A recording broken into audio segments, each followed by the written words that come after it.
بسم الله الرحمن الرحيم ولو أن قرآنا سيرت به الجبال أو قطعت به الأرض أو كلم به الموتى بل لله الأمر جميعا أفلم ييأس الذين آمنوا أن لو يشاء الله لهدى الناس جميعا ولا يزال الذين كفروا تصيبهم بما صنعوا قارعة أو تحل قريبا من دارهم حتى يأتي وعد الله إن الله لا يخلف الميعاد ولقد استهزئ برسل من قبلك فأمليت للذين كفروا ثم أخذتهم فكيف كان عقاب أفمن هو قائم على كل نفس بما كسبت وجعلوا لله شركاء قل سموهم أم تنبئونه بما لا يعلم في الأرض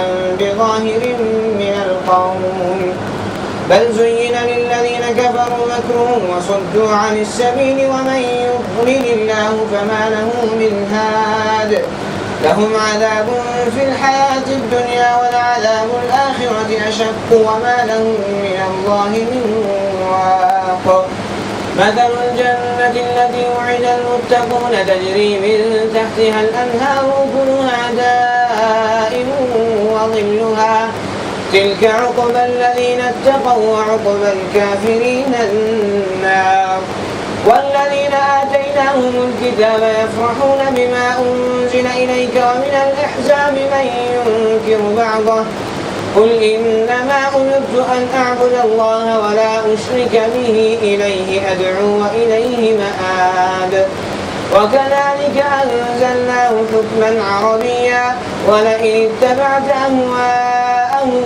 بعدما جاءك من العلم ما لك من الله من ولي ولا واق ولقد أرسلنا رسلا من قبلك وجعلنا لهم أزواجا وذرية وما كان لرسول أن يأتي بآية إلا بإذن الله لكل أجل كتاب يمحو الله ما يشاء ويثبت وعنده الكتاب وإما نرينك بعض الذي نعدهم أو نتوفينك فإنما عليك البلاغ وعلينا الحساب أولم يروا أنا نأتي الأرض ننقصها من أطرافها والله يحكم لا معقب لحكمه وهو سريع الحساب وقد مكر الذين من قبلهم فلله المكر جميعا يعلم ما تكسب كل نفس وسيعلم الكفار لمن عقب الدار ويقول الذين كفروا لست مرسلا قل كفى بالله شهيدا بيني وبينكم ومن عنده علم الكتاب. پناہ مانگتا ہوں میں اللہ کی شیطان مردود سے، اللہ کے نام سے جو بڑا مہربان نہایت رحم والا ہے۔ اور کیا ہو جاتا اگر کوئی ایسا قرآن اتار دیا جاتا جس کے زور سے پہاڑ چلنے لگتے یا زمین شق ہو جاتی تو مردے قبروں سے نکل کر بولنے لگتے۔ اس طرح کی نشانیاں دکھا دینا کچھ مشکل نہیں ہے، بلکہ سارا اختیار ہی اللہ کے ہاتھ میں ہے۔ پھر کیا اہل ایمان ابھی تک کفار کی طلب کے جواب میں کسی نشانی کے ظہور کی آس لگائے بیٹھے ہیں، اور وہ یہ جان کر مایوس نہیں ہو گئے کہ اللہ اگر چاہتا تو سارے انسانوں کو ہدایت دے دیتا۔ جن لوگوں نے خدا کے ساتھ کفر کا رویہ اختیار کر رکھا ہے ان پر ان کے کرتوتوں کی وجہ سے کوئی نہ کوئی آفت آتی ہی رہتی ہے یا ان کے گھر کے قریب کہیں نازل ہوتی ہے۔ یہ سلسلہ چلتا رہے گا یہاں تک کہ اللہ کا وعدہ آن پورا ہو۔ یقیناً اللہ اپنے وعدے کی خلاف ورزی نہیں کرتا۔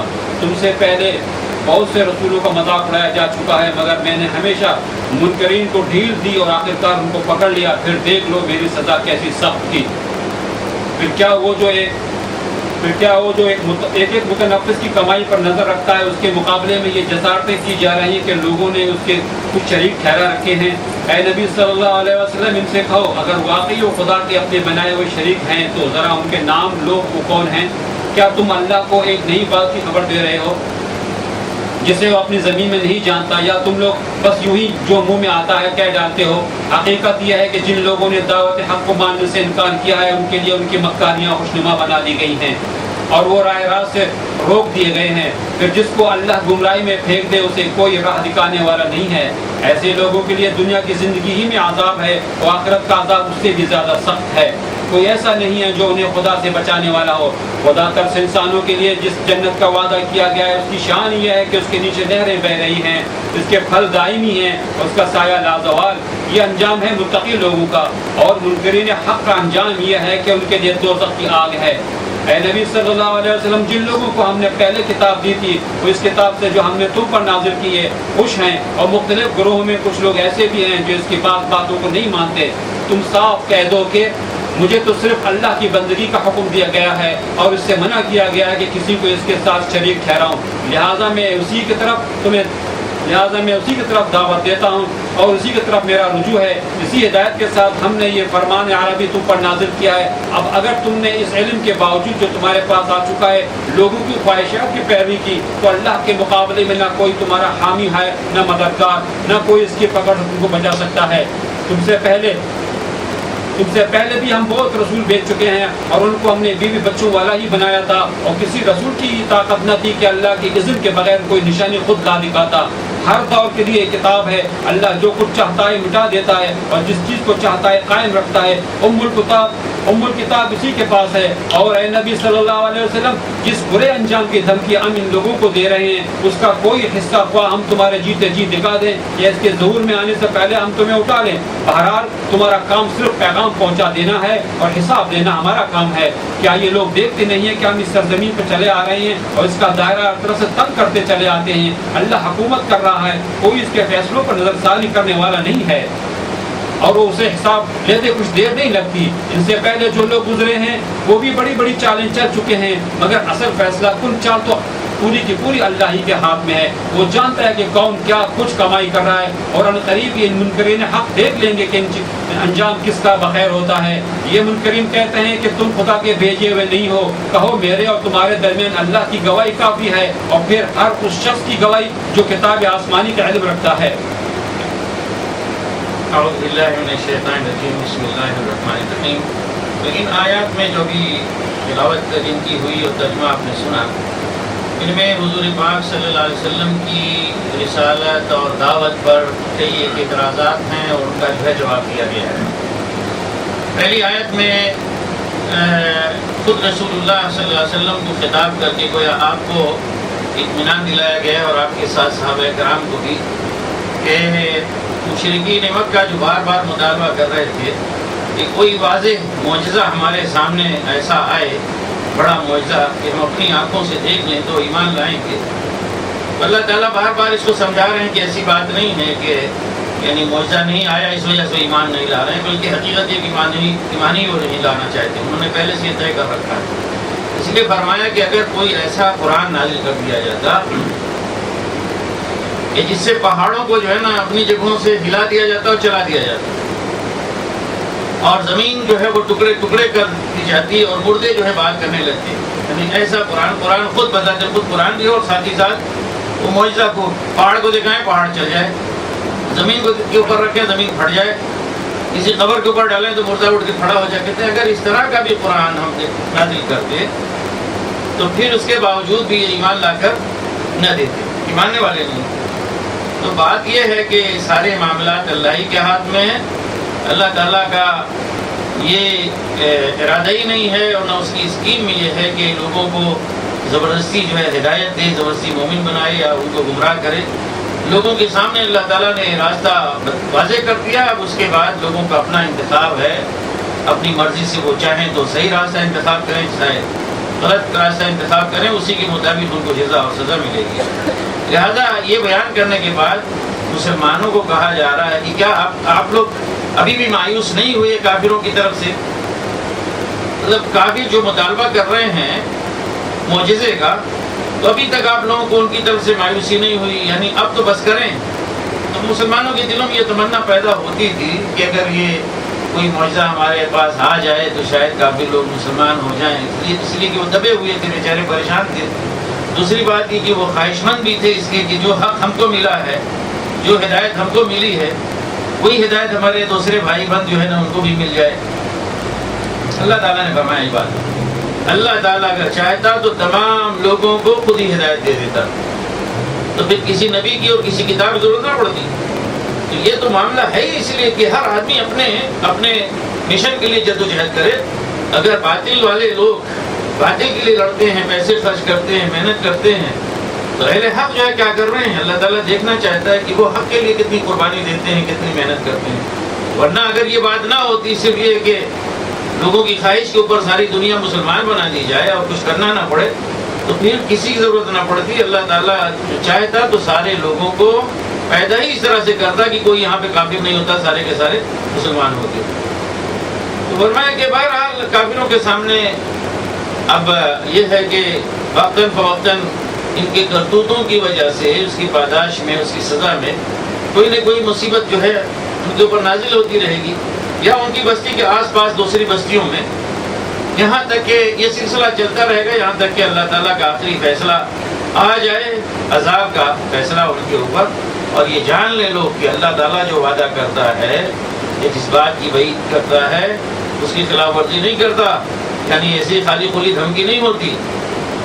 اور پھر رسول اللہ صلی اللہ علیہ وسلم سے کہا کہ دیکھیں، آپ سے پہلے بہت سارے رسول آ چکے ہیں، ان کے وقتوں میں ان کی قوموں نے ان کا بھی مذاق اڑایا، یعنی ایسا نہیں کہ پہلی مرتبہ آپ کی قوم آپ کے اوپر ٹھٹھا کر رہی ہے، اڑا رہی، مذاق اڑا رہی ہے۔ ہر رسول کو پریشانی سے جو ہے گزرنا پڑا ہے، اپنی قوم کا مذاق جو ہے وہ برداشت کرنا پڑا، سہنا پڑا ہے۔ تو ہوا یہ کہ قوموں نے جب نبیوں کا مذاق اڑایا تو ان کو اللہ تعالیٰ فرماتے ہیں کہ میں نے کچھ وقت کے لیے ڈھیل دی، چھوٹ دی، چلو ٹھیک ہے اور مذاق کر لو اور ہنس لو۔ لیکن جب وقت پورا ہو گیا، ان کا پورا مدت پوری ہو گئی، تو کہتے ہیں کہ میں نے ان کو اس طرح سے پکڑا کہ پھر وہ نکل نہیں سکے، تو دیکھو کتنی سخت میری سزا تھی۔ اللہ تعالیٰ فرماتے ہیں آگے یعنی کافروں کے مقابلے میں جن کا ٹھکانہ بتلایا کہ وہ جہنم ہے، اور انہیں دنیا کی زندگی میں بھی ان کے لیے سزا ہے، اور آخرت کی سزا تو بہت ہی سخت ہے، اور وہاں کی سزا ایسی ہوگی کہ کوئی ان کا بچانے والا نہیں ہوگا۔ لیکن اس کے برعکس متقی لوگ دنیا میں جنہوں نے اللہ سے ڈر کر زندگی بسر کی، خدا ترسی کا رویہ جنہوں نے اپنایا، نیک رہے، بنے رہے، حلال و حرام کی تمیز کرتے رہے، تو ان کے بارے میں فرمایا کہ جو جنت انہیں عطا کی جائے گی، جنت عطا کی جائے گی، اور جنت جو عطا کی جائے گی وہ کیسی ہوگی کہ وہ بالکل سرسبز و شاداب ہوگی، ہری بھری۔ جنت کے معنی باغ ہوتے ہیں، تو باغ میں اگر پیڑ بہت ہوں لیکن سوکھے ہوں تو ظاہر ہے تو بیکار ہے، لیکن باغ خوشنما ہوتا ہے اور اچھا لگتا ہے کب؟ جبکہ اس کے اندر جتنے پیڑ ہوں، درخت ہوں، سب کیا ہے؟ بہت ہرے بھرے ہوں، سرسبز و شاداب ہوں۔ تو فرمایا کہ وہ درخت جو ہے اس کے ہرے بھرے ہوں گے، اور ساتھ ہی ساتھ اس کے پھل ہمیشہ رہیں گے، اور اس کے سائے بھی ہمیشہ رہیں گے۔ آپ دیکھیں دنیا میں ایسا کبھی نہیں ہوتا، ابھی آم کا دور گیا ہے نا، تو آم اب مہینے سال بھر بیٹھ کے انتظار کیجیے، اس کے بعد پھر جو ہے دوبارہ سال کے بعد جو ہے وہ اس کا موسم آئے گا آم کا۔ اسی طرح سے جب خریف کا موسم آتا ہے، فصل خزاں، تو پتے سارے کیا ہے درختوں سے جھڑ جاتے ہیں، کوئی سایہ نہیں ہوتا، بالکل درخت جو ہے ننگے ہو جاتے ہیں۔ لیکن جنت کے درختوں کے بارے میں اللہ تعالیٰ فرماتے ہیں کہ اس کا پھل بھی ہمیشگی والا رہے گا، اور اس کا سایہ بھی، اور یہ متقی لوگوں کا انجام ہے، جبکہ کافی لوگوں کا انجام جو ہے جہنم کی آگ ہے۔ اور آگے رسول اللہ صلی اللہ علیہ وسلم کی رسالت پر ایک اعتراض تھا، اور ہمیشہ حقیقت میں ہر رسول کے ساتھ یہ اعتراض ہوتا رہا، ان کی قومیں کرتی رہی ہیں۔ یہ اگر اللہ نے ان کو رسول بنا کے بھیجا ہے تو ان میں اور ہمیں فرق کیا ہے؟ ہم بھی لڑکے بچے والے ہیں، بیوی بچے والوں ہیں، وہ بھی بیوی بچے والے ہیں، مطلب یہ کہ ان کے ساتھ بھی وہی سارا ککڑ لگا ہوا جو ہمارے ساتھ ہے، وہی پریشانیاں ہیں، تو کوئی الگ چیز تو ہم کو نظر نہیں آتی۔ تو فرمایا اللہ تعالیٰ نے کہ آپ سے پہلے ہم نے جتنے بھی رسول بھیجے ہیں ان کو بھی بال بچوں والا ہی ہم نے بنایا ہے، یعنی ایسا نہیں کہ کوئی وہ کیا ہمارے یہاں بولیں گے نرنکاری، وہ بالکل یعنی شادی نہ کرے، بیوی نہ ہو، اولاد نہ ہو، یہ چیز نہیں ہے، یہ تصور غلط ہے۔ انبیاء آتے رہے ہیں، ہر ایک کے بیوی بچے رہے ہیں، اور اسی طرح سے یہ بھی کہ پچھلے انبیاء جو معجزات لے کر آئے،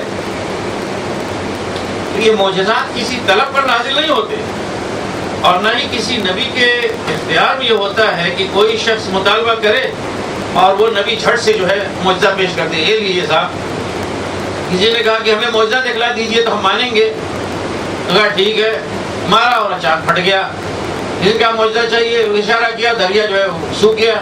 یہ بات نہیں ہے۔ اللہ تعالیٰ اس طرح سے کسی نبی کو کوئی اتھارٹی نہیں دیتا کہ جب چاہیں وہ معجزہ دکھلائیں۔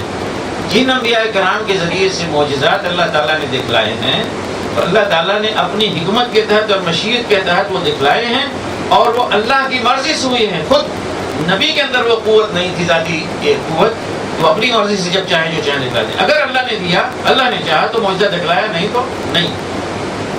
پھر ان کا اعتراض ایک یہ بھی تھا کہ بھئی یہ کتاب آپ لے کر آئے ہیں، آخر اس سے پہلے بھی تو کتاب تھی، تورات تھی، انجیل تھی، اس کے ہوتے ہوئے اس کی کیا ضرورت ہے؟ فرمایا لکل اجل کتاب، ہر دور کے لیے ایک کتاب۔ وہ دور تھا، اس کے لیے کتاب تھی، اس سے پہلے ایک دور تھا، اس سے پہلے کتاب تھی، اب یہ دور ہے، اس کے لیے کتاب ہے، اور یہ دور آخری دور ہے، حتمی دور ہے۔ اگرچہ 1450 سال گزر چکے ہیں، لیکن یہ قیامت تک اللہ جانتا ہے کہ کب آئے گی، کل آئے گی کہ 1000 سال بعد آئے گی، لیکن یہ جب تک آئے گی یہ پورا ایک دور ہے، اور یہ دور رسول اللہ صلی اللہ علیہ وسلم کا، یہ امت رسول اللہ صلی اللہ علیہ وسلم کی امت ہے تا قیامت۔ جب تک قیامت آئے گی اب کوئی اور کتاب نہیں آئے گی، کوئی اور رسول نہیں آئے گا، اس لیے یہ ایک ہی دور مانا جائے گا، نبوت کے اعتبار سے اور کتاب کے اعتبار سے۔ تو فرمایا کہ ہر عہد کے لیے، ہر زمانے کے لیے کتاب ہے، اور رہ گیا پچھلی کتابوں کا معاملہ، تو اللہ تعالیٰ جسے چاہتا ہے مٹاتا ہے، اور جسے چاہتا ہے ثابت قدم رکھتا ہے یا باقی رکھتا ہے۔ یعنی کتابیں اللہ کی طرف سے آئیں، اب ان میں سے جسے اللہ نے چاہا باقی رکھا اور جسے چاہا مٹا دیا، یہ اللہ کی مشیت ہے۔ یہ نہیں کہ کوئی جا کے ہاتھ پکڑ لے اللہ تعالیٰ سے، اللہ تعالیٰ کا کہ آپ نے کل کتاب اتاری تھی، آپ کیوں دوبارہ اتار رہے ہیں؟ اللہ کی مرضی، تم کون ہوتے ہو؟ ما یشاء کا مطلب یہ ہوتا ہے اللہ کی مشیت، اللہ کی چاہے، اللہ جو چاہتا ہے کرتا ہے۔ تو انسان جا کے اللہ تعالیٰ کو وہ سمجھائیں گے، عقل بتلائیں گے اور حکمت بتلائیں گے کہ آپ کو نہیں معلوم، ہم کو معلوم، ایسا کیوں کر دیا آپ نے؟ اللہ تعالیٰ جو بھی کرتا ہے وہ اولاً یہ کہ اس کی اپنی مشیت، وہ آزاد اپنی مرضی سے کرتا ہے۔ دوسری چیز یہ کہ جو کچھ بھی کرتا ہے وہ انسانوں کی تمام تر خیر اور بھلائی کے لیے کرتا ہے۔ اور آگے انہیں دھمکی دی کہ دیکھیں یہ لوگ اگر نہیں مانتے تو انہیں ہم پکڑ کے رہیں گے، عذاب دکھا کے رہیں گے، ہو سکتا ہے کہ آپ کی زندگی میں وہ کچھ ہم انہیں دکھلا دیں جس کی دھمکی ہم ان کو دے رہے ہیں، اور یہ ہو سکتا ہے کہ اس عذاب کے آنے سے پہلے ہم آپ کو اٹھا لیں۔ لیکن بہرحال یہ چیز طے ہے کہ جس عذاب کی ان کو دھمکی دی گئی ہے، اگر اپنی تکذیب پر یعنی رسول کو جھٹلانے پر اسی طرح سے ڈٹے رہے تو یقیناً اس سے دوچار ہو کے رہیں گے، کوئی بچا کے نہیں، انہیں بچا نہیں سکے گا۔ تو اے نبی صلی اللہ علیہ وسلم، آپ کی ذمہ داری یہ ہے کہ آپ پیغام کو، اللہ کی دعوت کو لوگوں تک پہنچا دیں۔ آپ کا کام حساب کرنا نہیں، حساب کرنا اللہ کا ہے۔ آپ پہنچائیں، کون ایمان لاتا ہے کون نہیں لاتا ہے اس کے بارے میں آپ سے پوچھا نہیں جائے گا، لیکن ذمہ داری آپ کی پہنچانے کی، آپ پہنچا دیجئے۔ پھر اس کے بعد مشرکین مکہ کی طرف اشارہ کر کے اللہ تعالیٰ دھمکی دے رہے ہیں مستقبل میں آنے والے عذاب سے، یا جو ان کے لیے خطرناک مستقبل، اس سے آگاہ کر رہے ہیں کہ کیا یہ لوگ دیکھ نہیں رہے ہیں کہ ہم چاروں طرف سے زمین ان کے اوپر تنگ کرتے چلے آ رہے ہیں، سمیٹتے چلے آ رہے ہیں۔ مطلب یہ کہ مکہ میں ہی اب سے مسلمان نہیں ہیں، کم ہی تعداد میں صحیح، کمزور صحیح، لیکن ہر قبیلے میں، ہر علاقے میں اب مسلمان جو ہے وہ لوگ اسلام قبول کر رہے ہیں اور مسلمان بن رہے ہیں۔ گویا اس طرح سے مکہ کی سرزمین کا دائرہ جو حقیقت میں قریش کا دائرہ اقتدار اور اختیار تھا وہ تنگ ہوتا چلا جا رہا۔ فرمایا یہ خود اس بات کی علامت ہے کہ ہم بڑھے چلے آ رہے ہیں، اور مکہ کا جو اقتدار ہے، یعنی اس سے مراد مکہ کے لوگ، قریش کے لوگ، مشرکین قریش، ان کا اقتدار کیا ہے، سمٹتا چلا جا رہا ہے۔ اور یہ بھی بتلایا کہ اللہ تعالیٰ جو فیصلے کرتا ہے کوئی دوسرا نہیں ہے کہ اس کے اوپر نظر ثانی کرے یعنی اس کو بدل دے۔ اللہ کے فیصلے ویسے ہی کہ ویسے ہی نافذ ہو کے رہتے ہیں، کوئی ان کو بدل نہیں سکتا. اور جو لوگ چالیں چلنے کی کوشش کر رہے ہیں نا، انہیں معلوم ہونا چاہیے کہ ان سے پہلے بہت ساری قومیں گزر چکی ہیں. ان کے پاس انبیاء کرام آئے، انہوں نے چالیں چلی انبیاء کے ساتھ، تو اللہ تعالیٰ نے انہیں پکڑا. تو ان کا انجام تمہیں معلوم ہونا چاہیے کہ وہ کتنی سخت پکڑ اللہ سبحانہ و تعالیٰ کی تھی. اور اللہ تعالیٰ کا معاملہ یہ ہے کہ ہر جان کی، ہر انسان کی کمائی سے واقف، وہ جانتا ہے کہ کون کیا کر رہا، کس نے کیا کیا. اور اس کا نتیجہ یہ ہوگا کہ کافروں کو آخر میں پتہ چل جائے گا کہ کس کے حق میں انجام کار کی کامیابی آتی ہے. اور آخری آیت میں لوگوں کا یہ جو اعتراض تھا، یا جھٹ سے اسی پک دیا کرتے تھے کہ آپ رسول نہیں ہیں، ایسے ہی خواہ مخواہ کہہ رہے ہیں کہ ہم رسول ہیں.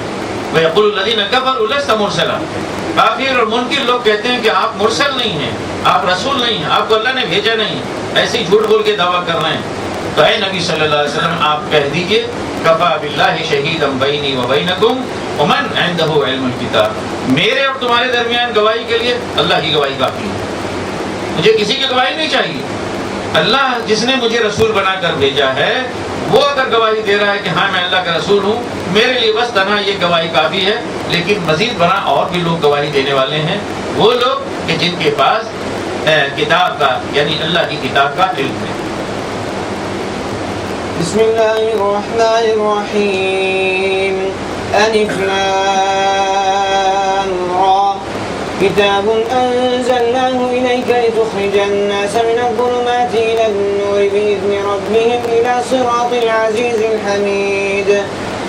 الله الذي له ما في السماوات وما في الأرض وويل للكافرين من عذاب شديد.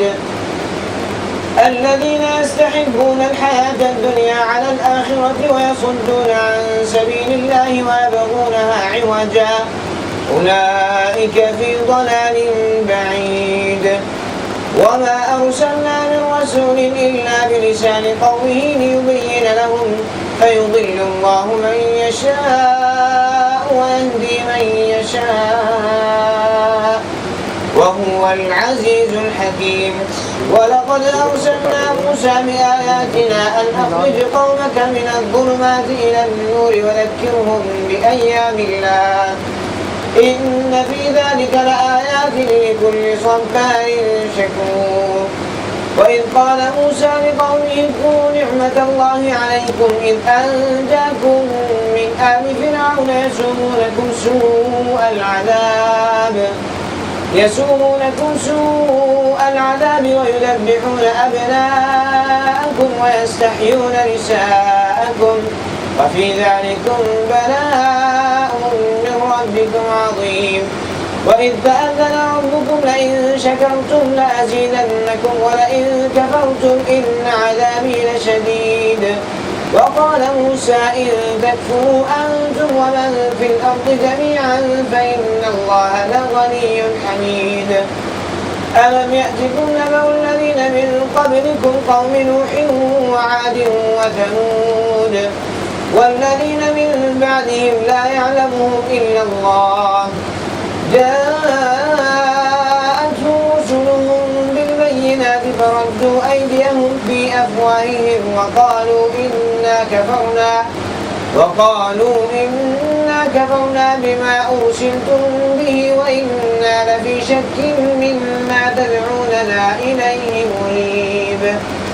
قالت رسلهم أفي الله شك فاطر السماوات والأرض يدعوكم ليغفر لكم من ذنوبكم ويؤخركم إلى أجل مسمى قالوا إن أنتم إلا بشر مثلنا تريدون أن تصدونا عما كان يعبد آباؤنا فأتونا بسلطان مبين.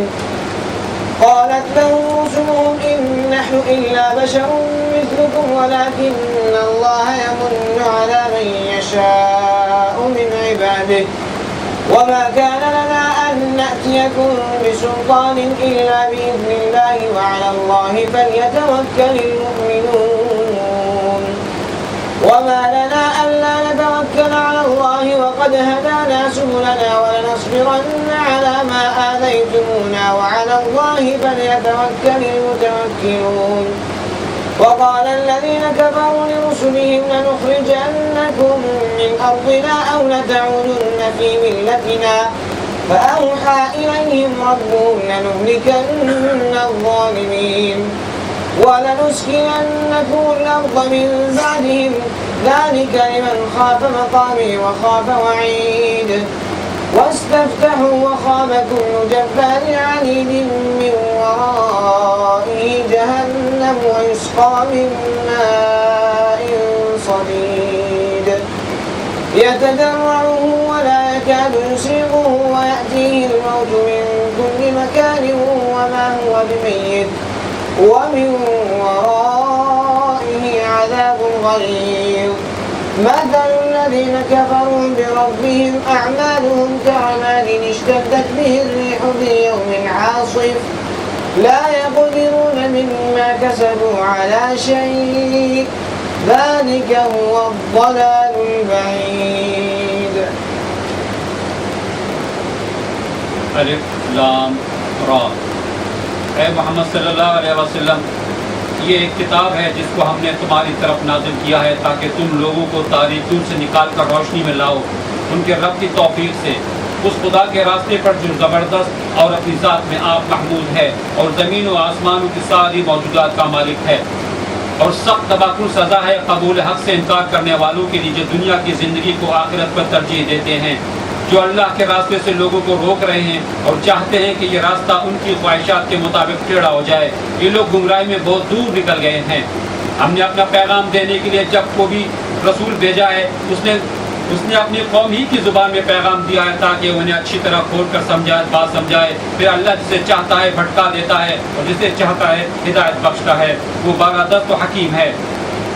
ہم اس سے پہلے موسیٰ کو بھی اپنی نشانیوں کے ساتھ دے چکے ہیں، اسے بھی ہم نے حکم دیا تھا کہ اپنی قوم کو تاریکیوں سے نکال کر روشنی میں لا اور انہیں تاریخ الہی کے سبق آموز واقعات سنا کر نصیحت کر۔ ان واقعات میں بڑی نشانیاں ہیں ہر اس شخص کے لیے جو صبر اور شکر کرنے والا ہو۔ یاد کرو جب موسیٰ نے اپنی قوم سے کہا اللہ کے اس احسان کو یاد رکھو جو اس نے تم پر کیا ہے، اس نے تم کو فرعون والوں سے چھڑایا، جو تم کو سخت تکلیفیں دیتے تھے، تمہارے لڑکوں کو قتل کر ڈالتے تھے اور تمہاری عورتوں کو زندہ بچا رکھتے تھے۔ اس میں تمہارے رب کی طرف سے تمہاری بڑی آزمائش تھی، اور یاد رکھو تمہارے رب نے خبردار کر دیا تھا کہ اگر شکر گزار بنو گے تو میں تم کو اور زیادہ نوازوں گا، اور اگر کفران نعمت کرو گے تو میری سزا بہت سخت ہے۔ اور موسیٰ نے کہا کہ اگر تم کفر کرو اور زمین کے سارے رہنے والے بھی کافر ہو جائیں تو اللہ بے نیاز ہے اور اپنی ذات میں آپ محمود ہے۔ کیا تمہیں ان قوموں کی حالت نہیں پہنچے جو تم سے پہلے گزر چکی ہیں؟ قوم نوح، عاد، ثمود اور ان کے بعد آنے والی بہت سی قومیں جن کا شمار اللہ ہی کو معلوم ہے۔ ان کے رسول جب ان کے پاس صاف صاف باتیں اور کھلی کھلی نشانیاں لیے ہوئے آئے تو انہوں نے اپنے منہ میں ہاتھ دبا لیا اور کہا جس پیغام کے ساتھ تم بھیجے گئے ہو ہم اس کو نہیں مانتے، اور جس چیز کو تم ہمیں دعوت دیتے ہو اس کی طرف سے ہم بہت سخت الجھان آمیز شک میں پڑے ہوئے ہیں۔ ان کے رسول نے کہا کیا خدا کے بارے میں شک ہے جو آسمانوں اور زمین کا خالق ہے؟ وہ تمہیں بلا رہا ہے تاکہ تمہارے قصور معاف کرے اور تم کو ایک مدت مقرر تک مہلت دے۔ انہوں نے جواب دیا تم کچھ نہیں ہو مگر ویسے ہی انسان جیسے ہم ہیں۔ تم ہمیں ان اصلیوں کی بندگی سے روکنا چاہتے ہو جن کی بندگی باپ دادا سے ہوتی چلی آ رہی ہے۔ اچھا تو لاؤ کوئی اس طرح کی صنعت۔ ان کے رسولوں نے ان سے کہا تھا واقعی ہم کچھ نہیں ہیں مگر تم ہی جیسے انسان، لیکن اللہ اپنے بندوں میں سے جس کو چاہتا ہے نوازتا ہے، اور یہ ہمارے اختیار میں نہیں ہے کہ تمہیں کوئی صنعت لا دے۔ صنعت تو اللہ ہی کی اذن سے آ سکتی ہے، اور اللہ ہی پر اہل ایمان کو بھروسہ کرنا چاہیے۔ اور ہم کیوں نہ اللہ پر بھروسہ کریں جبکہ ہمیں ہماری زندگی کی راہوں میں اس نے ہماری رہنمائی کی ہے۔ جو اذیتیں تم لوگ ہمیں دے رہے ہو ان پر ہم صبر کریں گے، اور بھروسہ کرنے والوں کے ساتھ بھروسہ اللہ ہی پر ہونا چاہیے۔ آخرکار منکرین نے اپنے رسولوں سے کہہ دیا کہ یا تو تمہیں ہماری ملت میں واپس آنا ہوگا ورنہ ہم تمہیں اپنے ملک سے نکال دیں گے۔ تب ان کے رب نے ان پر وحی بھیجی کہ ہم ان ظالموں کو ہلاک کر دیں گے اور ان کے بعد تمہیں زمین میں آباد کریں گے۔ یہ انعام ہے اس کا جو میرے حضور جواب دہی کا خوف رکھتا ہو اور میرے وحی سے ڈرتا ہو۔ انہوں نے فیصلہ چاہا تھا تو یوں ان کا فیصلہ ہوا، اور ہر جبار دشمن حق نے منہ کی کھائی۔ پھر اس کے بعد آگے اس کے لیے جہنم ہے، وہاں سے کچھ لہو کا سا پانی پینے کو دیا جائے گا جسے وہ زبردستی حلق سے اتارنے کی کوشش کرے گا اور مشکل ہی سے اتار سکے گا. موت ہر طرف سے اس پر چھائی ہوئی رہے گی مگر وہ مرنے نہ پائے گا اور آگے ایک سخت عذاب ان کی جان کا لاگو رہے گا. جن لوگوں نے اپنے رب سے کفر کیا ہے ان کے اعمال کی مثال اس راکھ کی سی ہے جسے ایک طوفانی دن کی آندھی نے اڑا دیا ہو. وہ اپنے کیے کا خود پھل بھی نہ پا سکیں گے. یہی پرلے درجے کی گمگشتگی ہے. سورہ ابراہیم یہ بھی مکی سورہ ہے اور علامت کے طور پر اس سورہ کا نام ابراہیم رکھا گیا ہے. اس میں حضرت ابراہیم علیہ السلام کا تذکرہ آیا ہے لیکن سورہ کا پورا موضوع ان کی ذات ان کی شخصیت نہیں ہے بلکہ اس میں ان کا تذکرہ ہوا ہے.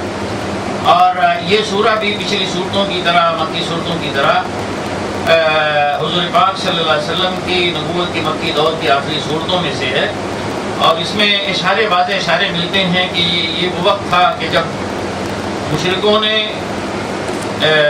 مسلمانوں پہ سمجھیے کہ مظالم کی جو ہے نا انتہا کر دی تھی اور آخری وقت یہاں تک نوبت پہنچ گئی تھی کہ ان کو زور زبردستی کے ذریعے سے اپنے دین سے پھیر کر انہیں پھر کافر اور مشرک بنانا چاہتے تھے. اور یہ بھی دھمکی دے چکے تھے کہ ورنہ ہم تمہیں یہاں سے نکال دیں گے. مثلا آیت نمبر 13 میں بھی آپ نے ترجمہ سنا کہ یہ پچھلے انبیاء کے حوالے سے بات کہی جا رہی ہے لیکن حقیقت میں جب پچھلے انبیاء کے حوالوں سے کوئی بات کہی جاتی ہے تو اس کا موجودہ دور یعنی حضور پاک صلی اللہ علیہ وسلم کے عہد سے کوئی تعلق ہوتا ہے. تو ان لوگوں نے کہا قال الذین کفروا لرسلہم، ان کافروں نے یعنی منکرین حق نے یا انبیاء کی دعوت کو ٹھکرانے والوں نے اپنے رسولوں سے کہا لنخرجنکم من ارضنا، ہم تمہیں اپنے ملک سے نکال باہر کریں گے. او لتعودن فی ملتنا، ورنہ یہ ہے کہ تمہیں ہمارے طریقے میں ہمارے دین میں واپس آنا پڑے گا. تم لوگ ہماری ملت میں ہمارے دین میں ہمارے طریقے میں واپس آؤ ورنہ ہم تمہیں اپنے ملک سے نکال باہر کریں گے. وہ یہ دھمکی انہوں نے دے دی تھی. تو اس کے جواب میں اللہ تعالیٰ نے فرمایا کہ فَأَوْحَىٰ إِلَيْهِمْ رَبُّهُمْ لَنُهْلِكَنَّ الظَّالِمِينَ، تو اللہ تعالیٰ نے انبیاء کو وحی کر کے بتلا دیا کہ یہ ظالم جو ہے ان کو ہم ہلاک کر کے چھوڑیں گے.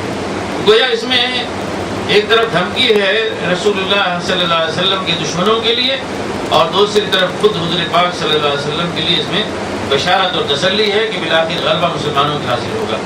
تو اس سورت کے شروع میں پہلی آیت میں بتلایا جا رہا ہے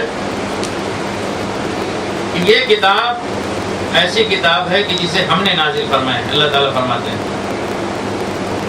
جسے ہم نے نازل فرمایا ہے، یعنی گویا اس کتاب کی اہمیت جو ہے نا بتلائی جا رہی ہے. یہ کوئی ایسی درخواست نہیں ہے، یہ رب العالمین کا کلام ہے، رب العالمین کی نازل کردہ کتاب ہے اور اس مقصد کے لیے نازل کی گئی ہے کہ اے نبی صلی اللہ علیہ وسلم اس کتاب کے ذریعے سے آپ لوگوں کو تاریکیوں سے نکال کر روشنی میں لے آئیں.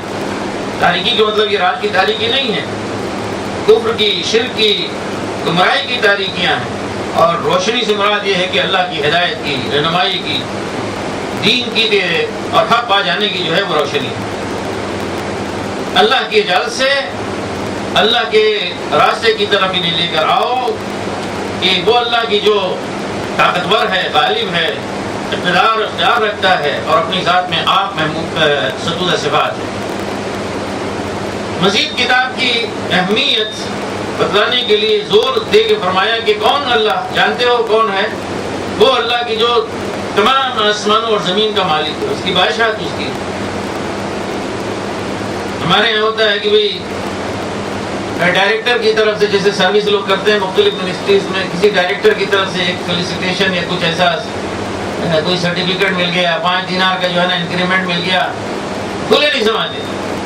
یہ دنیا کیا ہے؟ دنیا طلبی ہے، دنیا کی محبت.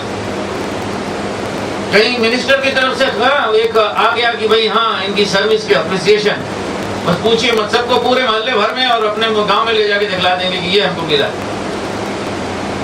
پروردگار عالم کا یہ کلام جو اللہ تعالیٰ نازل فرما رہا ہے، یہ اس کی حکمت ہے، یہ اس کا مقصد ہے اور بتلا رہے ہیں کہ یہ کوئی درخواست نہیں ہے کہ پلیز اس کو ایکسیپٹ مان لیجئے، نہیں، کہ اللہ سبحانہ و تعالیٰ کا فرما روائے کائنات کا یہ وہ ہے کلام ہے. لوگ سمجھیں اس کی طرف تو جو ہے، اس کے باوجود جو اس سے ایمان لانے کے دعویٰ کرتے ہیں اور نہ پڑھیں، نہ مانیں، نہ پڑھنا نہ ماننا حقیقت میں، تو آپ کیا کہیں گے سوائے افسوس کے؟ اور کیا کہہ سکتے ہیں؟ فرمایا کہ لیکن اس کے باوجود بھی جو لوگ نہ مانیں تو ان کے لیے تباہی ہے، سخت عذاب سے انہیں دوچار ہونا پڑے گا. اور یہ لوگ کون ہیں؟ جو لوگ نہیں مانتے اس زمانے ہم کافر ان کو کہتے تھے. چلیے ان کو تو ہم نے کافر قرار دیا, مشرک کیا, انہوں نے مانا ہی نہیں. لیکن جو آگے بات کہی جا رہی ذرا اسے غور سے سنیں. مان لینے کے بعد بھی کیا رویہ اختیار کیا جا سکتا ہے کہ جو الذین یستحبون الحیات الدنیا علی الآخرہ, جو آخرت کے مقابلے میں دنیا کی زندگی کو محبوب رکھتے ہیں, دنیا کی زندگی کو ترجیح دیتے ہیں, یعنی آخرت سے غافل بھولے ہوئے ہیں, بس دنیا ہے, کسی بھی طرح سے دنیا سامان دنیا میں ہے, اور وہ اللہ کے راستے سے لوگوں کو روکتے ہیں اور اس سے ٹیڑھا کرنا چاہتے ہیں. یہ وَيَبْغُونَ عِوَجًا, آج اس میں نہ صرف یہ کہ کفار اور مشرک دشمنان اسلام, بلکہ وہی کہ مومنان اسلام جو ہے نا وہ بھی اس میں مبتلا ہے. یبغون عوجا کا مطلب کیا ہے؟ اسے ٹیڑھا کرنا چاہتے ہیں. مطلب یہ ہے کہ دین انہیں بس وہیں تک گوارا ہے کہ جب تک ان کی مرضی کے ساتھ ساتھ چلے, ان کی خواہشات نفس کے مطابق ہو. اگر اس کے خلاف ہوا تو نہیں, وہ دین ناقابل قبول ہے, تو لہذا دین اتنا ہی چلے گا یا اسی وقت وہ قابل قبول ہوگا کہ اس میں کچھ ترمیم اور تبدیلی کر کے اپنی خواہشات کے مطابق بنا دیا جائے. تو یبغون عوجا, تو آج مسلمان اٹھتے ہیں نہیں جی نہیں, یہ وہ مسائل کہ جو بالکل واضح ہیں, وہ احکام کی جس میں کوئی شبہ نہیں ہے, کوئی شک کی گنجائش نہیں جی اس میں اختلاف ہے, نہیں جی یہ فلاں لوگوں کا یہ دقیانوسی لوگ کی جو ہے نا وہ فنڈامنٹلسٹ اور بنیاد پرست, وہ لوگ اس طرح سے انٹرپریٹیشن کرتے ہیں. ہمارے یہاں وہ دیکھا کہ وہ ناچنے گانے والے, فلموں میں ایکٹنگ کرنے والے, جنہوں نے دیکھا ہے نہ پڑھا, وہ بھی آ کے اب اسلام کے مثبت جو ہے نا موضوعات پہ اپنی رائے کا اظہار کرتے ہیں. وہ کیا کہیں گے؟ وہ کہیں گے کہ یہ ناچنا حرام ہے. ان کو لا کے یعنی شرم آئی, بلکہ مجھے تو صحیح پوچھے تو اپنے ہی آج بھائی کے اوپر غصہ آیا. ایک پروگرام میں وہ گئے کہ وہاں پہ ڈاکٹر ذاکر نائک یہاں پہ بیٹھے ہوئے, ان کے ساتھ میں ایک وہ جس عورت کا کوئی تعلق نہیں ہے اسلام سے, مسلمانوں سے, اور اس کا بس نام جو ہے رکھ دیا گیا, اس کا باپ نام کا جو مسلمان تھا وہ اداکارہ ہے, وہ بھی مسلمانوں کے مسائل میں آگے بات کر رہی ہے. ایک دوسرا جو ہے ناچنے والا وہ مرد جو ہے وہ بیٹھا ہوا ہے. ڈاکٹر ذاکر نائک وہاں پہ گئے تھے, مجھے صحیح پوچھے تو ڈاکٹر ذاکر نائک محبت کے باوجود اس دن ان کے اوپر مجھے بڑا غصہ آ رہا. وہ گئے کیوں اس طرح کی مجلس؟ اور وہ لائیو ٹیلی کاسٹ آپ جانتے ہیں کہ کس طرح شرارت ہوتی ہے. آپ اگر بولنے لگے فوراً جو ہے اینکر کاٹ دے گا, ہاں اچھا ٹھیک ہے ابھی آپ کی طرف آتے ہیں, ادھر گفتگو جو ہے بول دیتے ہیں. آپ بے بس رہتے ہیں. اس لیے آج زمانے میں یہ جو شرارتیں ہو رہی ہیں اس طرح کے پروگرام میں, جہاں یعنی شیطانی جو ہے نا وہ اسلوب انداز اختیار کیا جاتا ہے, بہتر اس سے بچے. بہرحال یہ لوگ کیا کریں گے؟ یقون ہاں عوجا نہیں کریں گے تو آپ کیا کریں گے؟ یہ تو میں نے کہا جو کہ ناچنے والے اور والیاں ہیں وہ تو واضح ہیں. میرے بھائیوں بہت سارے وہ لوگ ہیں کہ جو بڑے اللہ والے بنتے ہیں, وہ بھی یقون ہاں عوجا جو ہے کا جرم کرتے ہیں. فرمایا کہ یہ لوگ دور کی گمراہی میں نکل گئے ہیں. اور یہ بتلایا آیت نمبر 5 میں کہ جو پہلی آیت بتلائی گئی تھی بات کہ اس کے ذریعے سے, اس کتاب کے ذریعے سے لوگوں کو تاریکیوں سے نکال کر روشنی میں لے آئیں. تو 5ویں آیت بتلایا جا رہا ہے, اللہ تعالیٰ فرما رہے ہیں کہ موسیٰ کو بھی ہم نے اپنی آیات کے ساتھ بھیجا تھا کہ جاؤ اپنی قوم کو تاریکیوں سے نکال کر روشنی کی طرف لے کر آؤ. یعنی یہی مشن حضرت موسیٰ کا بھی تھا. اور انہیں اللہ کے جو مخصوص دن ہیں, یادگار دن ہیں, ان کی یاد دلاؤ, ان کی یاد دہانی کراؤ. ذکر بایام اللہ, ایام یوم کی جمع ہے. عام حالات میں یوم کے معنی دن ہوتے ہیں, تو آپ مثلا کہیں آج کا دن, کل کا دن, پرسوں کا دن, ایک دن, 2 دن وغیرہ وغیرہ. لیکن اس طرح سے جب ایام اللہ, اللہ کے دن اس طرح سے جب آتا ہے تو اس کے معنی ہوتے ہیں عربی زبان میں, عرب لٹریچر میں, یہ مخصوص قسم کے دن, یادگار دن. چاہے کوئی اس میں بہت بڑی رحمت کا واقعہ پیش آیا ہو یا بہت بڑی سزا کا واقعہ پیش آیا, کوئی بہت بڑی جنگ ہوئی ہو یا کچھ. اور دن سے مراد بعین ہی متعین طور پر ایک دن بھی مراد نہیں, اس لیے کہ ایک جنگ جو ہے ایک دن نہیں ہوتی, ہو سکتا ہے سالہ سال چلتی رہے, تو اس کو یوم بھی بولا جاتا ہے. آپ یہاں پہ ایک سامنے بیٹھا دیں بجائے اس کہ یوں کریں نا, جو آئے وہاں سے. آپ حضرات آگے آ جائیے, اور آگے یہاں پہ آ جائیں. تو یعنی اللہ کے جو ایام ہیں, خاص دن ہیں کہ جس میں اللہ تعالیٰ نے اپنے مومن بندوں کو اپنی رحمت سے نوازا اور بچایا. اور اس کے بالمقابل جنہوں نے اللہ کا انکار کیا، بغاوت اختیار کی، اللہ تعالیٰ نے انہیں تباہ اور برباد کیا. انہیں بتلاؤ ان کے دن جو ہے یاد دلاؤ. اور پھر وہ مختصراً حضرت موسیٰ کا قصہ بیان ہو رہا ہے فرعون کے ساتھ. یہ قصہ پیچھے چونکہ تفصیل کے ساتھ بیان ہو چکا ہے بارہا، اس لیے ہم آگے بڑھتے ہیں. لیکن اس وقت حضرت موسیٰ علیہ السلام کی دعوت پر فرعونیوں نے جو تکبر کا اظہار کیا تھا اور ان کی دعوت کو، ان کی نبوت کو انہوں نے جھٹلایا تھا اور اللہ کو نہ مان کر دیا، اللہ پر ایمان نہیں لائے، تو حضرت موسیٰ علیہ السلام نے کیا کہا سن لیجیے. وقال موسیٰ ان تکفروا انتم ومن فی الارض جميعا ان تکفروا انتم ومن فی الارض جميعا فإن اللہ لغنی حمید. اگر تم سب کے سب اور جتنے لوگ ہیں زمین پر بسنے والے، یہ سارے مل کر اللہ کا کفر کریں، اللہ کو نہ مانیں، اللہ کا کچھ نہیں کرتا. یہ نہ سمجھے کوئی آدمی، کوئی قوم کی وہ اللہ کی منکر ہے تو وہ بڑا اللہ کا جو ہے بھی نقصان کر رہی ہے، اللہ کا بگاڑ رہی ہے. فرمایا کہ اے فرعونیوں، تم لوگ اور تمہارے ساتھ دنیا میں جتنے لوگ ہیں، ایک آدمی بھی اگر مومن نہیں رہتا، سارے کے سارے کافر بن جاتے ہیں، تو اللہ کو کیا ہے کہ کوئی اس کا نقصان نہیں ہوتا. کیوں کہ اللہ بے نیاز ہے، اللہ غنی ہے اور حمید ہے، یعنی اپنی ذات میں آپ وہ محمود ہے. یعنی یہ نہ سمجھے کہ اس کی حمد بیان کی جائے گی الحمدللہ الحمدللہ الحمدللہ تبھی اللہ کی حمد ہوگی. ایک آدمی ایک چیز کوئی ایک مرتبہ بھی اپنی زبان سے الحمد کا لفظ نہ نکالے تو اللہ تعالیٰ کی اپنی جو ذات ہے وہ جسے حمید کہا جاتا ہے، یعنی ستودہ صفات، تو اس کی ذات میں کوئی نقص نہیں واقع ہو جائے گا، اس کے مقام و مرتبے میں کوئی کمی نہیں واقع ہوگی. تو بات کیا ہے ایمان لانا؟ حقیقت میں ایمان لانا اور ایمان کے تقاضوں کو پورا کرنا ہماری اپنی ضرورت ہے، انسان کی ضرورت ہے، اللہ کی ضرورت نہیں. اللہ نے بتلایا ہے اس لیے کہ اس میں سراسر ہمارا فائدہ ہے.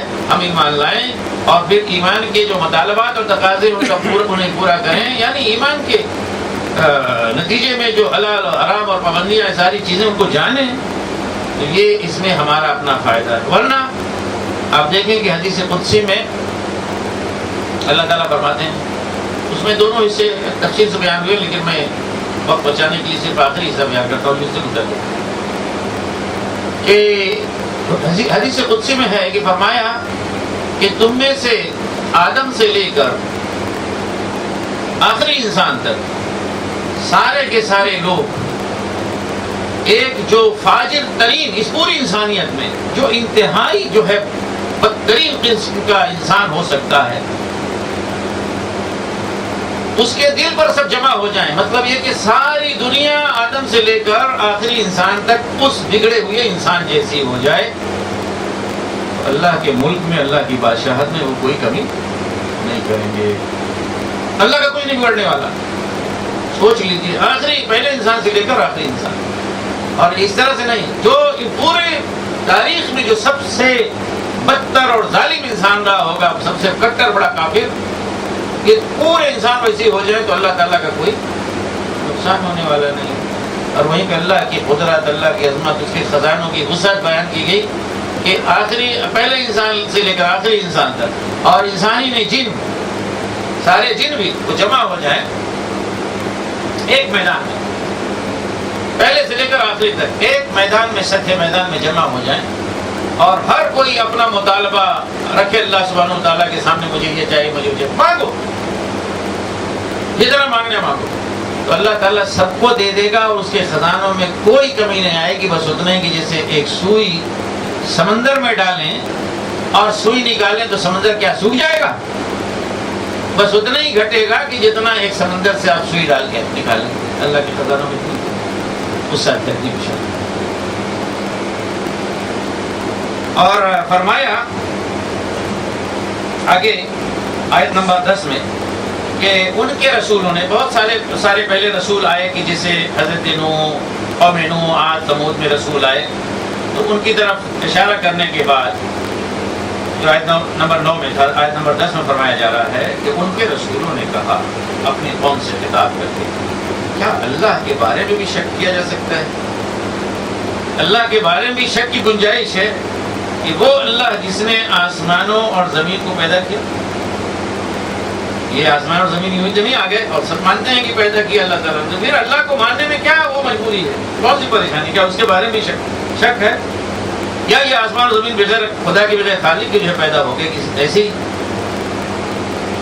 تو وہ پروردگار جو آسمانوں اور زمین کا پیدا کرنے والا ہے, بنانے والا ہے, وہ تمہیں بلاتا ہے اپنی طرف تاکہ تمہیں تمہارے گناہوں کو بخشے اور تمہیں ایک مدت تک کام کرنے کا موقع دے. اس دنیا میں آئے ہر آدمی کے لیے ایک مدت ہے, ظاہر ہے کوئی یہاں پہ ہمیشہ رہے گا نہیں. تو یہ جو آپ کی عمر جس کو ہم کہتے ہیں, یہی اللہ تعالیٰ کی طرف سے دی ہوئی مہلت ہے جو آپ کو ملی ہے. اس مہلت کو استعمال کر کے آپ چاہیں تو لازوال ابدی بادشاہت حاصل کر سکتے ہیں اللہ تعالیٰ کے یہاں جنت میں. یہ اللہ تعالیٰ نے عظیم موقع عنایت فرمایا. آج بہت سارے لوگ کہتے ہیں ہمیں پیدا ہی نہیں کیا ہوتا. کل کو جو ہے وہ جب پیدا کرتا تو دیکھتے تو سارے لوگ جنت میں, تو کہتے کہ میں پیدا کیوں نہیں کیا, بھائی ہم بھی جو ہے محنت کر کے وہاں پہ جاتے. تو جنت اس طرح کی چیز ہے, عظیم شان چیز ہے. ہر انسان اپنے جگہ پہ بادشاہ بنا ہوا ہے. تو پھر انہوں نے جب انبیاء نے یہ کہا تو ان قوموں نے اپنے انبیاء کے جواب دیا کہ بھئی کیا آپ لوگ کہہ رہے ہیں, خواہ کی باتیں سنا رہے ہیں. اللہ کا ڈراوا, عذاب کا ڈراوا, اور پکڑ, اور مر جاؤ گے, اٹھائے جاؤ, یہ ساری باتیں کیا کر رہے ہیں آپ لوگ. تو ہمیں نظر آ رہا ہے کہ ہمارے جیسے انسان ہیں. یہ فتنہ تھا ان کے لیے اور آگے فتنہ ہے. انہوں نے کہا کہ آپ ہمارے جیسے, ہم دیکھ رہے ہیں ہمارے جیسے بشر ہیں آپ. قالوا ان انتم الا بشر مثلنا, آپ تو ہمارے جیسے انسان لوگ, ہمارے جیسے کھانے پینے والے لوگ ہیں. تو اب کیا یہ ساری نئی جو چیز لے کر آئے ہیں, نیا فلسفہ بگاڑ رہے ہیں, اس کا مقصد کیا ہے؟ آپ لوگ ہمیں ہمارے آبائی طریقے سے جو ہے ہٹانا چاہتے ہیں کہ ہمارے آبا و اجداد جا کے فلاں قبر کو جو ہے پوچھتے تھے, فلاں استھان پہ جو ہے جاتے تھے, وہاں پہ چادر چڑھاتے تھے, دوسرے بزرگ کے یہاں جاتے تھے, اس ولی کے یہاں جاتے تھے. یہ نہ سمجھے کہ ہم مسلمان کوئی دوسرا کام کر رہے ہیں, ان کے بھی ولی ہیں. امیر اور مسیح عیسائی اور جن لوگوں کو پوچھتے ہیں وہ بھی جو ہے ولی ہیں, اور ان کا جو سب سے بڑا وہ تو اللہ کا نبی ہے, حضرت عیسیٰ علیہ السلام. ہم اللہ کے نبی ہیں. یہ نہ سمجھے کہ وہ کریں تو شرک ہے اور ہم کریں تو نہیں, اور اس پہ کہا جائے سمجھایا جائے تو بہت یہ جرم بڑا ہو جاتا ہے. ایسی بات نہیں. جس چیز کی کوئی اصل نہیں ہے قرآن میں اور دین میں, وہ چاہے آبا و اجداد 10 نسلیں جو ہے کرتی, 10 پشتیں کرتی چلی آئے ہوں, باطل چیز باطل.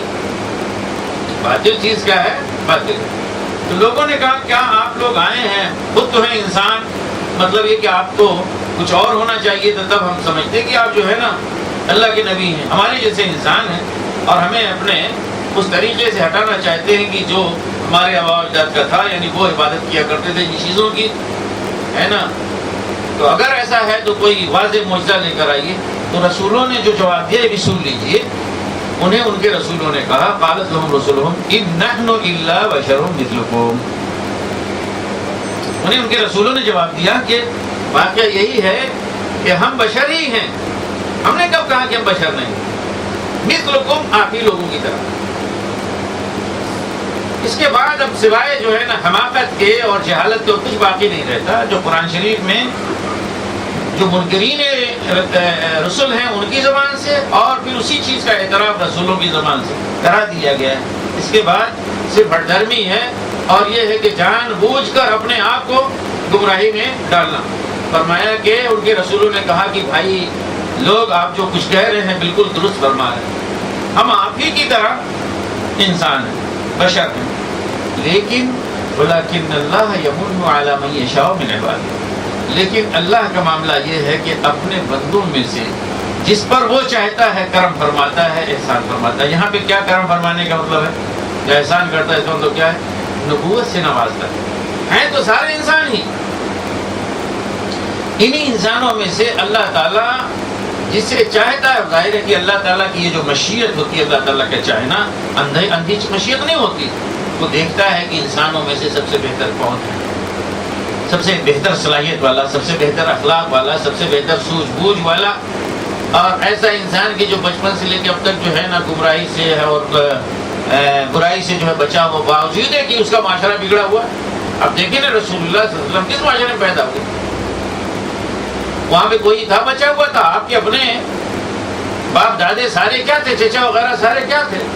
نہ صرف یہ کہ پوچھتے تھے بلکہ اس کے وہ تھے اصل مجاور، ٹرسٹی جو ہے نا بتوں کے، یہی تھے لوگ تھے. 360 بت یہ لوگ پوچھنے والے تھے. عبد المطلب، ابو طالب، یہ سارے لوگ تھے. ابو لہب، یہ سارے اسی کام کرتے تھے. حضور پاک صلی اللہ علیہ وسلم نے ایسے معاشرے میں آنکھ کھولی جہاں پہ اللہ کا صرف نام تھا، اللہ کی عبادت نہیں ہوتی تھی، عبادت ہوتی تھی بتوں کی. چڑھاوے جاتے تھے بتوں. لیکن رسول اللہ صلی اللہ علیہ وسلم اس کے باوجود کہ پورا معاشرہ، پوری سوسائٹی، صرف گھر نہیں، پورا شہر مکہ مشرک ہے، آپ کبھی شرک میں مبتلا نہیں، کسی بت کے سامنے آپ جا کے کبھی کھڑے. تو اللہ تعالیٰ یہ جو انتخاب کرتا ہے نبیوں کا، تو یہ اللہ کی مشیت ہوتی ہے. یہ نہیں کہ کوئی شخص آئے کہے کہ نہیں بھائی مجھے کیوں نہیں نبوت کے لیے منتخب کیا گیا. یہ کوئی ایسی چیز نہیں ہے کہ جو اکتسابی ہو، وہ بھی ہے. اکتسابی کا مطلب جو آدمی مثلا اسکول میں، یونیورسٹی میں جا کے پڑھ کے محنت کر کے ڈگری حاصل کر لے، اکتسابی ہے. پی ایچ ڈی کی ڈگری، بہرحال کتنی اونچی ڈگری ہو، یہ کیا ہے، اکتسابی آدمی حاصل کر سکتا ہے. نبوت کوئی ایسی چیز نہیں ہے کہ کسی یونیورسٹی میں، کسی ادارے میں جا کے کوئی آدمی تعلیم پائے، اتنے سال تک اور اتنی کتابیں پڑھ لے تو اس کو نبی بنا دیا جائے. نبی ایک غیبی اور وہبی صلاحیت ہے جو اللہ سبحانہ و تعالیٰ کی طرف سے انسانوں میں سے کسی کو عطا ہوتی ہے. ظاہر ہے کہ اس میں اس کی صلاحیتوں کا دخل ہوتا ہے. لیکن یہ تمام چیزوں کے باوجود ان کی بشریت جو ہے ختم نہیں ہوتی، ان کی بشریت ان جگہ پہ باقی رہتی. اب نبوت ساتھ میں ہو جاتی ہے. دوسری بات انہوں نے یہ بھی فرمایا کہ یہ ہمارا اختیار نہیں تھا، نہ ہمارے بس میں بات تھی، نہ ہے کہ آپ لوگ جو مطالبہ کر رہے ہیں کہ معجزے لے کر آئیں، واضح کھلے معجزے، تو یہ ہمارے بس میں نہیں ہے. یہ تو اسی وقت ممکن ہو سکتا ہے کہ جب اللہ تعالیٰ کے اذن ہو، اللہ تعالیٰ دکھلانا چاہے. تو ہم اہل ایمان تو اللہ پہ بھروسہ کرتے ہیں. آگے وہی آیت جو میں نے شروع میں بتلا دی تھی کہ تو ان کافروں نے رسولوں کو جواب دیا کہ دیکھیے آپ لوگ یا تو ہمارے طریقے میں واپس آ جائیے. ہمارے طریقے میں واپس آنے کا مطلب کیا ہے؟ کہیں کسی کے ذہن میں یہ مفہوم نہ آئے کہ پہلے وہ اسی طریقے پر تھے اور پھر نیا دین آیا تو اس میں چلے گئے، پھر اس میں بلا رہے ہیں. ایسا نہیں. میں بھی بتلا چکا ہوں کہ کوئی نبی اگرچہ انتہائی گمراہ ترین معاشرے میں پیدا ہوتا ہو، لیکن اس معاشرے کی گمراہی سے وہ بچا ہوتا ہے. تو یہاں اس کا مطلب کیا ہے کہ ہماری ملت میں واپس آ جائیں. واقعہ یہ ہے کہ ایک آدمی پاک تینت رہتا ہے، سب کچھ ہے، بت ہر جگہ اس کی پوجا ہوتی ہے، وہ بچتا ہے، لیکن اپنی زبان اس کے خلاف نہیں کھولتا، اس وقت تک لوگ یہ سمجھتے ہیں کہ اپنا ہی آدمی. جیسے مثلا کسی جگہ پہ سارے خبر پرست بن جائیں، خبر پوچھنے والے. اس گاؤں میں کچھ لوگ اور بھی رہیں جو خبریں نہیں پوچھتے یا خبروں پہ نہیں جاتے وغیرہ وغیرہ، لیکن ایک اس کے خلاف کچھ بولتے بھی نہیں. تو انہیں بہرحال یہی سمجھا جائے گا کہ بگڑا ہوا انسان ہے، لیکن کم از کم یہ کہ اپنے طریقے سے اپنی ملت سے خارج نہیں سمجھا جائے گا، کیونکہ اس نے اعتراض نہیں کیا ہے قبر پرستی کو. لیکن جس دن اس نے قبر کے خلاف، قبر پرستی کے خلاف زبان کھولی تو اس کے بعد کیا ہو جائے گا؟ تب سارے کھڑے ہو جائیں گے لاٹھی لے کر، یہ تم آؤ، نہیں تو کیا ہے کہ اس لاٹھی سے مار مار کے تمہارا دم نکال دیں گے. تو رسولوں کو جو کہا کہ ہماری ملت میں آپ کو واپس آؤ، تو یہی اس کا مفہوم تھا کہ اس وقت تک چونکہ ان کو نبوت نہیں ملی تھی، تو باوجود ہے کہ وہ گمراہی سے دور تھے، بچائے گئے تھے، لیکن چونکہ انہوں نے کوئی تنقید نہیں کی اپنے معاشرے کے بگاڑ پر، اس لیے لوگوں نے سمجھا ٹھیک ہے بھائی برداشت کیا جاتا ہے.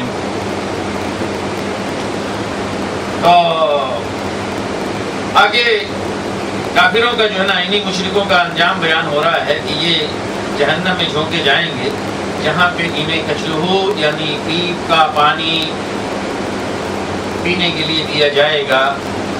اسے وہ پی نہ سکے گا لیکن پینا پڑے گا، اور ہر طرف سے اس کے اوپر موت آ رہی ہوگی، ہر طرف سے موت آ رہی ہوگی لیکن مرے گا نہیں.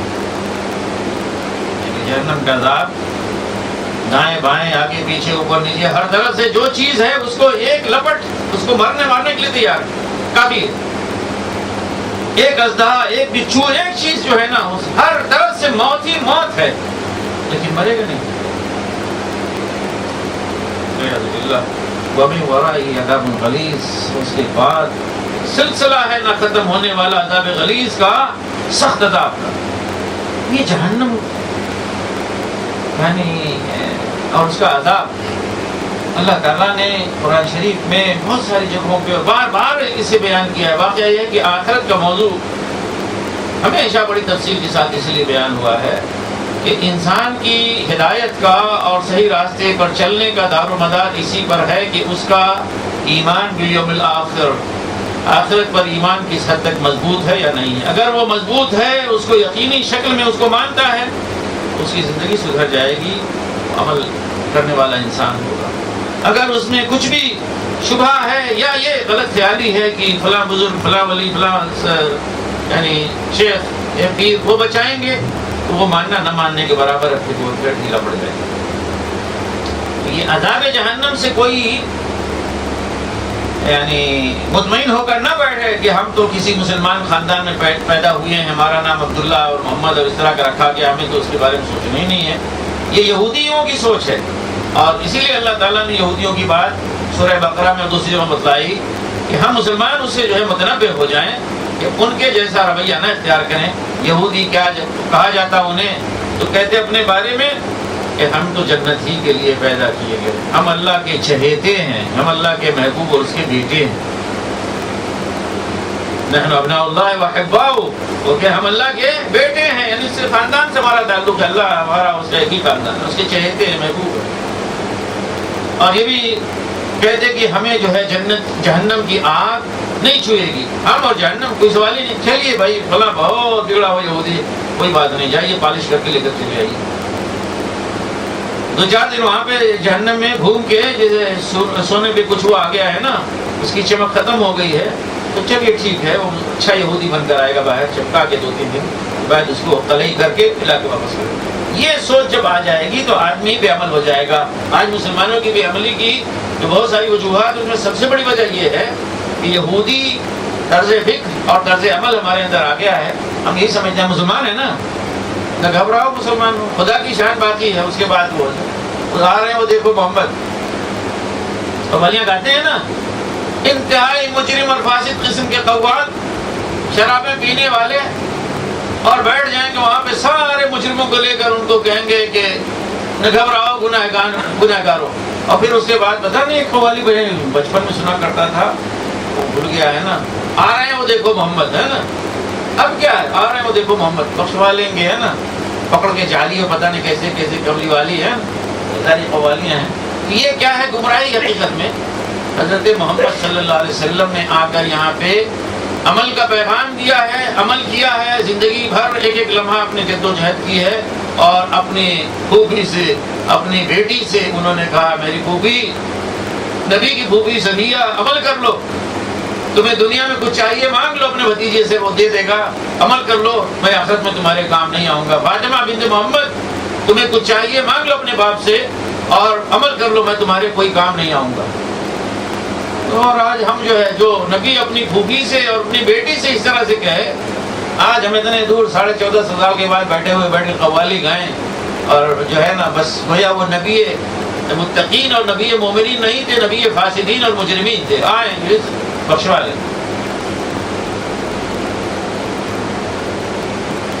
تو فرمایا کہ ایسے لوگ جو ہے ان کا جو عذاب ہوگا یہ ہوگا. اور پھر فرمایا کہ یہ کافر جنہوں نے اپنے رب کا کفر کیا ہے، یہ دنیا میں جو کچھ انہوں نے عمل کیا اس کی حیثیت کیا ہوگی. آپ دیکھیں کافر لوگ کی دنیا بڑے کام کرتے ہیں نا جی، ہم سے بڑے بڑے کام کرتے ہیں، ہے نا.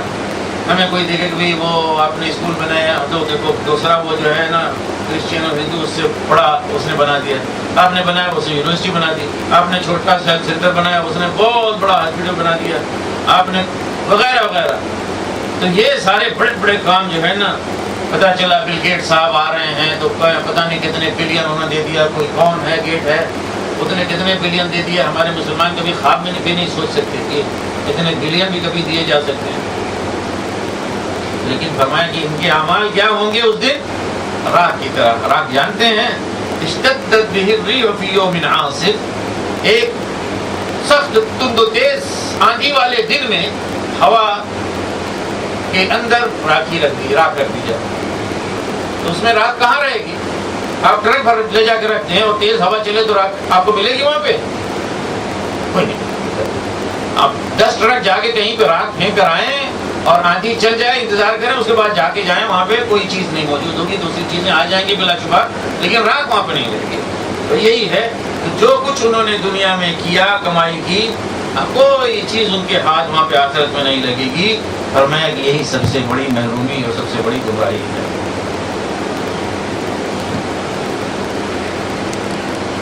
ألم تر أن الله خلق السماوات والأرض بالحق إن يشأ يذهبكم ويأتي بخلق جديد وما ذلك على الله بعزيز وبرزوا لله جميعا فقال الضعفاء للذين استكبروا إنا كنا لكم تبعا فهل أنتم مغنون عنا من عذاب الله من شيء قالوا لو هدانا الله لهديناكم سواء علينا أجزعنا أم صبرنا ما لنا من محيص. وقال الشيطان لما قضي الأمر إن الله وعدكم وعد الحق ووعدتكم فأخلفتكم وما كان لي عليكم من سلطان إلا أن دعوتكم فاستجبتم لي فلا تلوموني ولوموا أنفسكم ما أنا بمصرخكم وما أنتم بمصرخي إني كفرت بما أشركتمون من قبل إن الظالمين لهم عذاب أليم. وأدخل الذين آمنوا وعملوا الصالحات جنات تجري من تحتها الأنهار خالدين فيها بإذن ربهم تحيتهم فيها سلام. ألم تر كيف ضرب الله مثلا كلمة طيبة كشجرة طيبة أصلها ثابت وفرعها في السماء تؤتي أكلها كل حين بإذن ربها ويضرب الله الأمثال للناس لعلهم يتذكرون. ومثل كلمة خبيثة كشجرة خبيثة اجتثت من فوق الأرض ما لها من قرار يثبت الله الذين آمنوا بالقول الثابت في الحياة الدنيا وفي الآخرة ويضل الله الظالمين ويفعل الله ما يشاء. ألم تر إلى الذين بدلوا نعمة الله كفرا وأحلوا قومهم دار البوار جهنم يصلونها وبئس القرار وجعلوا لله أندادا ليضلوا عن سبيله قل تمتعوا فإن مصيركم إلى النار. قل لعبادي الذين آمنوا يقيموا الصلاة وينفقوا مما رزقناهم سرا وعلانية من قبل أن يأتي يوم لا بيع فيه ولا خلال. الله الذي خلق السماوات والأرض وأنزل من السماء ماء فأخرج به من الثمرات رزقا لكم وسخر لكم الفلك لتجري في البحر بأمره وسخر لكم الأنهار وسخر لكم الشمس والقمر دائبين وسخر لكم الليل والنهار وآتاكم من كل ما سألتم وإن تعدوا نعمة الله لا تحصوها إن الإنسان لظلوم كفار. کیا تم دیکھتے نہیں ہو کہ اللہ نے آسمان و زمین کی تخلیق کو حق پر قائم کیا ہے؟ وہ چاہے تو تم لوگوں کو لے جائے اور ایک نئی خلقت تمہاری جگہ لے آئے. ایسا کرنا اس پر کچھ بھی دشوار نہیں ہے. اور یہ لوگ جب اکٹھے اللہ کے سامنے بے نقاب ہوں گے تو اس وقت ان میں سے جو دنیا میں کمزور تھے ان لوگوں سے جو بڑے بنے ہوئے تھے کہیں گے دنیا میں ہم تمہارے تابع تھے, اب کیا تم اللہ کے عذاب سے ہم کو بچانے کے لیے بھی کچھ کر سکتے ہو؟ وہ جواب دیں گے اگر اللہ نے ہمیں نجات کی کوئی راہ دکھائی ہوتی تو ہم ضرور تمہیں بھی دکھا دیتے. اب تو یکساں ہیں اور ہم جزا قضا کریں یا صبر, بہرحال ہمارے بچنے کی کوئی صورت نہیں. اور جب فیصلہ چکا دیا جائے گا تو شیطان کہے گا حقیقت یہ ہے کہ اللہ نے جو وعدے تم سے کیے تھے وہ سب سچے تھے اور میں نے جتنے وعدے کیے ان میں سے کوئی بھی پورا نہ کیا. میرا تم پر کوئی زور تو تھا نہیں, میں نے اس کے سوا کچھ نہیں کیا کہ اپنے راستے کی طرف تمہیں دعوت دی اور تم نے میری دعوت پر لبیک کہا. اب مجھے ملامت نہ کرو, اپنے آپ ہی کو ملامت کرو. یہاں نہ میں تمہاری فریاد رسی کر سکتا ہوں نہ تم میری.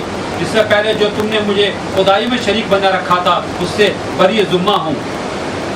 ایسے لوگوں کے لیے تو دردناک سزا یقینی ہے، بخلاف اس کے جو لوگ دنیا میں ایمان لائے ہیں اور جنہوں نے نیک عمل کیے ہیں وہ ایسے باغوں میں داخل کیے جائیں گے جن کے نیچے نہریں بہتی ہوں گی، وہاں وہ اپنے رب کے اذن سے ہمیشہ رہیں گے، اور وہاں ان کا استقبال سلامتی کی مبارکباد سے ہوگا۔ کیا تم دیکھتے نہیں ہو کہ اللہ نے کلمہ طیبہ کو کس چیز سے مثال دی ہے؟ اس کی مثال ایسی ہے جیسے ایک اچھی ذات کا درخت جس کی جڑ زمین میں گہری جمی ہوئی ہے اور شاخیں آسمان تک پہنچی ہوئی ہے، ارحان وہ اپنے رب کے حکم سے اپنے پھل دے رہا ہے۔ یہ مثالیں اللہ اس لیے دیتا ہے کہ لوگ ان سے سبق لیں۔ اور کلمہ خبیثہ کی مثال ایک بدذات درخت کی سی ہے جو زمین کی سطح سے اکھاڑ پھینکا جاتا ہے اور اس کے لیے کوئی استحکام نہیں ہے۔ ایمان لانے والوں کو اللہ ایک قول ثابت کی بنیاد پر دنیا و آخرت دونوں میں ثبات عطا کرتا ہے، اور ظالموں کو اللہ بھٹکا دیتا ہے۔ اللہ کو اختیار ہے جو چاہے کرے۔ تم نے دیکھا کہ ان لوگوں کو جنہوں نے اللہ کی نعمت پائی اور اسے کفران نعمت سے بدل ڈالا اور اپنے ساتھ اپنی قوم کو بھی ہلاکت کے گھر میں جھونک دیا، یعنی جہنم، جس میں وہ جھلسے جائیں گے اور وہ بدترین جائے قرار ہے۔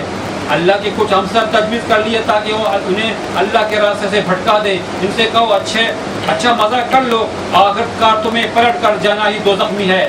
اے نبی صلی اللہ علیہ وسلم، میرے جو بندے ایمان لائے ہیں ان سے کہے تو نماز قائم کریں اور جو کچھ ہم نے ان کو دیا ہے ان میں سے کھلے اور چھپے رائے خیر میں خرچ کریں، قبل اس کے کہ وہ دن آئے جس میں نہ خرید و فروخت ہوگی نہ دوست نوازی ہو سکے گی۔ اللہ وہی تو ہے جس نے زمین و آسمانوں کو پیدا کیا اور آسمان سے پانی برسایا، پھر اس کے ذریعے سے تمہارے رزق رسانی کے لیے طرح طرح کے پھل پیدا کیے، جس نے کشتی کو تمہارے لیے مسخر کیا، سمندر میں اس کے حکم سے چلے، اور دریاؤں کو تمہارے لیے مسخر کیا، جس نے سورج اور چاند کو تمہارے لیے مسخر کیا تاکہ لگاتار چلے جا رہے ہیں، اور رات اور دن کو تمہارے لیے مسخر کیا، جس نے وہ سب کچھ تمہیں دیا جو کچھ تم نے مانگا۔ اگر تم اللہ کی نعمتوں کو شمار کرنا چاہو تو کر نہیں سکتے۔ حقیقت یہ ہے کہ انسان بڑا ہی بے انصاف اور ناشکرا ہے۔ تو اللہ تعالیٰ نے یہاں بتلایا جا رہا ہے کہ آسمان اور زمین کو حق کے ساتھ پیدا کیا یا حق کی بنیاد پر انہیں پیدا کیا ہے، اور اس کا ایک مفہوم یہ بھی ہے کہ مقصد کے تحت پیدا کیا ہے، یعنی یہ دنیا اس لیے نہیں بنائی گئی ہے کہ ہمیشہ یہ رہے، ایک مقصد اس کا ہے، اور مقصد یہ ہے کہ انسان کو یہاں پہ بھیجا جائے اور وہ یہاں پہ جو اسے مدت عمل اور مہلت عمل ملی ہے اس کو استعمال کر کے اور کام کر کے اللہ کے یہاں واپس جائے۔ اور مقصد یہ ہے کہ اس کے بعد آخرت جو ہے وہ ہوگی۔ اگر آخرت نہیں ہوتی ہے تو مقصدیت یعنی اس کائنات آسمان اور زمین کی تخلیق اور اس میں انسانوں کے دوسرے مخلوقات کی تخلیق حقیقت میں بے معنی چیز ہو جاتی ہے، ایک کھیل تماشا ہو جاتی ہے۔ ظاہر ہے کہ اللہ سبحانہ و تعالیٰ نے کوئی چیز کھیل تماشے کے طور پر نہیں بنائی۔ اور آگے آخرت کا منظر بیان ہو رہا ہے کافروں کا اور گمراہوں کا، کہ جو لوگ اللہ کا انکار یہاں پہ انہوں نے کیا اور اس طرح سے غافل ہو کر انہوں نے زندگی بسر کی، یعنی کفر اور شرک کی زندگی بسر کی، تو اللہ کے سامنے سب حاضر ہو جائیں گے، ظاہر ہو گئے۔ تو وہ جو کمزور تھے دنیا میں وہ بڑوں سے کہیں گے کہ بھئی دنیا میں تو ہم آپ کے تابع تھے نا، مطلب آپ لیڈر تھے، تو آپ نعرے ہم آپ کو لگاتے تھے، ہار پہناتے تھے، یا آپ بزرگ تھے ہم نے بنا لیا تھا اور آپ بھی اپنی بزرگی جو ہے نا جما کے بیٹھے ہوئے تھے، شیروانی لگا کے بڑا سامامہ پہن کے ہم نے سمجھا دھوکا کھا گئے۔ تو یہاں تو کچھ بچائیے نا، مطلب یہ ہے کہ ہم نے وہاں پہ دنیا میں بڑی آپ کی خدمت کی، بہت بڑا آپ کو مانا، تو اب ہمارے حصے کا جو وہ ہے عذاب ہے کچھ آپ لوگ لے لیجیے، بڑے بزرگ لوگ ہیں۔ تو وہ کہیں گے اس وقت سب کی جو ہے نا حقیقت کھل جائے گی۔ آج دنیا میں پتہ نہیں کتنے جو کوئی 10 گز والا ہے، کوئی 20 گز والا ہے، کوئی 60 گز والا ہے، پتہ نہیں کیا کیا، ہر کوئی اپنے گزوں کی جو ہے نا تعداد بڑھا رہا ہے۔ جس کو زیادہ پیسے کمانے ہوتے ہیں وہی بتاتے، کوئی 60 گزا ہے، کوئی 10 گزا ہے، 9 گزا ہے، پیسے زیادہ کمانے ہیں، بس یہ ہے۔ تو وہاں پہ جا کے حقیقت سب کی کھل جائے گی، کون کتنے گز کا ہے، کتنے فٹ کا، گز کا تھا بھی کہ نہیں تھا، اور اس کی کوئی حقیقت بھی تھی کہ نہیں تھی۔ تو وہ کہیں گے بھائی اگر ہمیں اللہ نے ہدایت دی ہوتی، یعنی اگر ہم ہدایت کے راستے پہ ہوتے تو آپ کو ہدایت دیتے، ہم تو تھے ہی نہیں اس پہ، گمراہ خود دیتے تو گمراہ، یعنی جو مال ہمارے پاس تھا وہی ہم نے آپ کو دیا۔ اس طرح وہ کہیں گے بھائی اب دیکھیں، شور مچائیں یا کچھ کریں، خاموش رہیں، اویلا کریں، فریاد کریں، کچھ ہونے والا نہیں۔ اب تو جوتے سر پہ پڑ کے رہیں گے، اب یہاں سے جو ہے کچھ بھی کر لیں اس سے چھٹکارا نہیں ملنے والا۔ آگے پھر شیطان کا معاملہ بیان ہو، شیطان سے مراد یہاں پہ وہی ابلیس ہے۔ جب سارا فیصلہ ہو جائے گا تو وہ اعتراف کرے گا اور کہے گا کہ اللہ نے وعدہ کیا اور اس کا ہر وعدہ سچا تھا. میں نے تم سے وعدے کیے اور ہر وعدہ میں نے توڑا، کوئی پورا نہ کیا. لیکن وہ شیطان کہے گا کہ دیکھو بھائیو، جہنم میں جانے والو، میرا آپ کے اوپر کوئی زور نہیں. اب یہ واقعہ ہے، میرا آپ کے اوپر کوئی زور نہیں تھا، صرف میں نے جو کیا ہے کام وہ یہ کہ میں نے آپ کو دعوت دی اور آپ نے میری دعوت قبول کر لی. تو آپ یہی ہے معاملہ کہ بھئی اگر ایک آدمی کے پاس سامان ہے بیچنے والا، بیچنے کے لیے، اچھا ہے یا خراب ہے، فاسد ہے، جیسا بھی ہے، اس نے اپنا سامان لا کے رکھ دیا. بھائیو یہ ہے، ایک کے پاس ایمان کا سامان ہے، سودا ہے، کامیابی والا بیچ رہا ہے، دوسرا گمراہی اور ضلالت والا.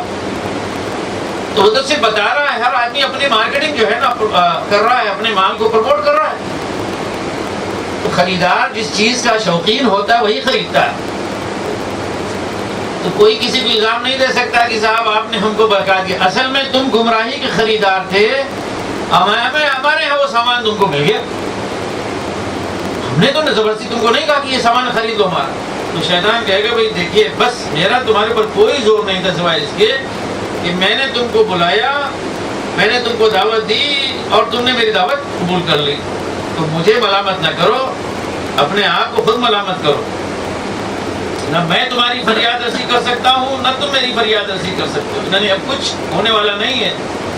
اور رہ گیا آپ لوگوں نے دنیا میں مجھے شریک ٹھہرایا. شریک ٹھہرایا کا مطلب یہ ہے کہ میرے مشوروں پر عمل کرتے رہتا ہے. کہ دنیا میں کوئی آدمی جو ہے نا اس طرح سے شیطان کو شریک نہیں ٹھہراتا کہ یہ شیطان صاحب ہیں تو ان کی پوجا کی جائے، شیطان صاحب ہیں تو ان کے احکام کو مانا جائے، شیطان صاحب. لیکن شیطان جو ہے بہکا بزلا کے اپنے سارے کام کروا لیتا ہے. باپ دادا کی جو ہے نا اندھی تقلید کے نام پہ، معاشرے کے برے رسم و رواج کے نام پہ، اور انسانوں کے جو بنائے ہوئے وضعی قوانین کے نام پہ وغیرہ وغیرہ ساری گمراہیاں. پھر یہ فلسفہ اور وہ نظریہ، یہ ڈاروین اور وہ مارکس، لینن اور کارل مارکس، اشتراکیت اور جمہوریت اور پتہ نہیں کیا ہے. یہ ساری چیزیں کیا ہیں کہ یہ شیطانی فتنے ہیں، شیطانی دھوکے. تو وہ کہہ رہا ہے کہ مجھے آپ لوگوں نے جو شریک ٹھہرایا تو میں اس کا انکار کرتا ہوں، میرا اس سے کچھ لینا دینا نہیں ہے. آپ لوگوں نے جو کچھ کیا اس کی ذمہ داری آپ کے سر پہ. اور فرمایا اللہ تعالیٰ نے کہ ظالموں کو دردناک عذاب ملے گا. اس کے برعکس اہل ایمان اور عمل صالح کرنے والے لوگ جنتوں میں جائیں گے، اور وہاں پہ انہیں فرشتوں کی طرف سے ہمیشہ آتے جاتے ہر وقت جو ہے نا سلام اور تحیت کے جو ہے نا وہ نعرے سننے، آوازیں سننے کو ملیں گی. پھر اللہ تعالیٰ فرماتے ہیں اسی کامیابی کے موقع پر، اہل ایمان کی کامیابی اور کفار کی ناکامی، فرمایا کہ دیکھو اللہ تعالیٰ نے کلمہ طیبہ کی مثال کس چیز سے دی ہے.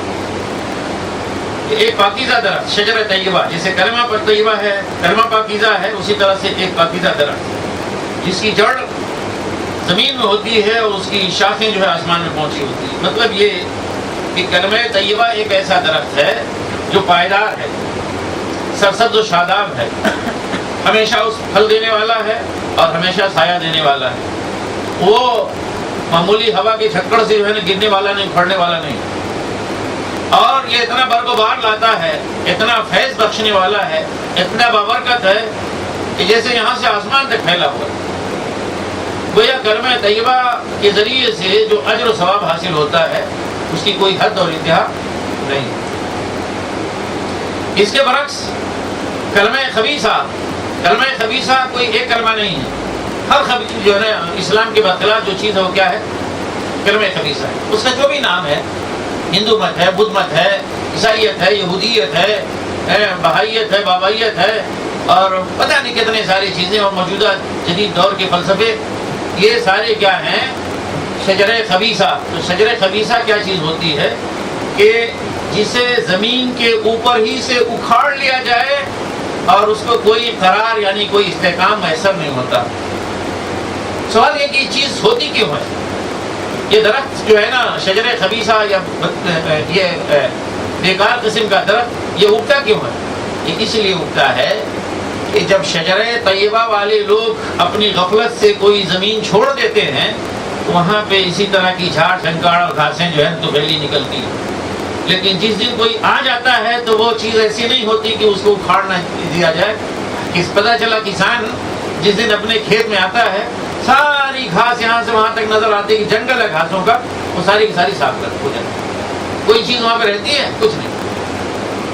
تو یہ چیزیں حقیقت میں اہل ایمان کی کمزوری کی وجہ سے ہوتی ہے، ورنہ ان کا وجود ہی نہیں۔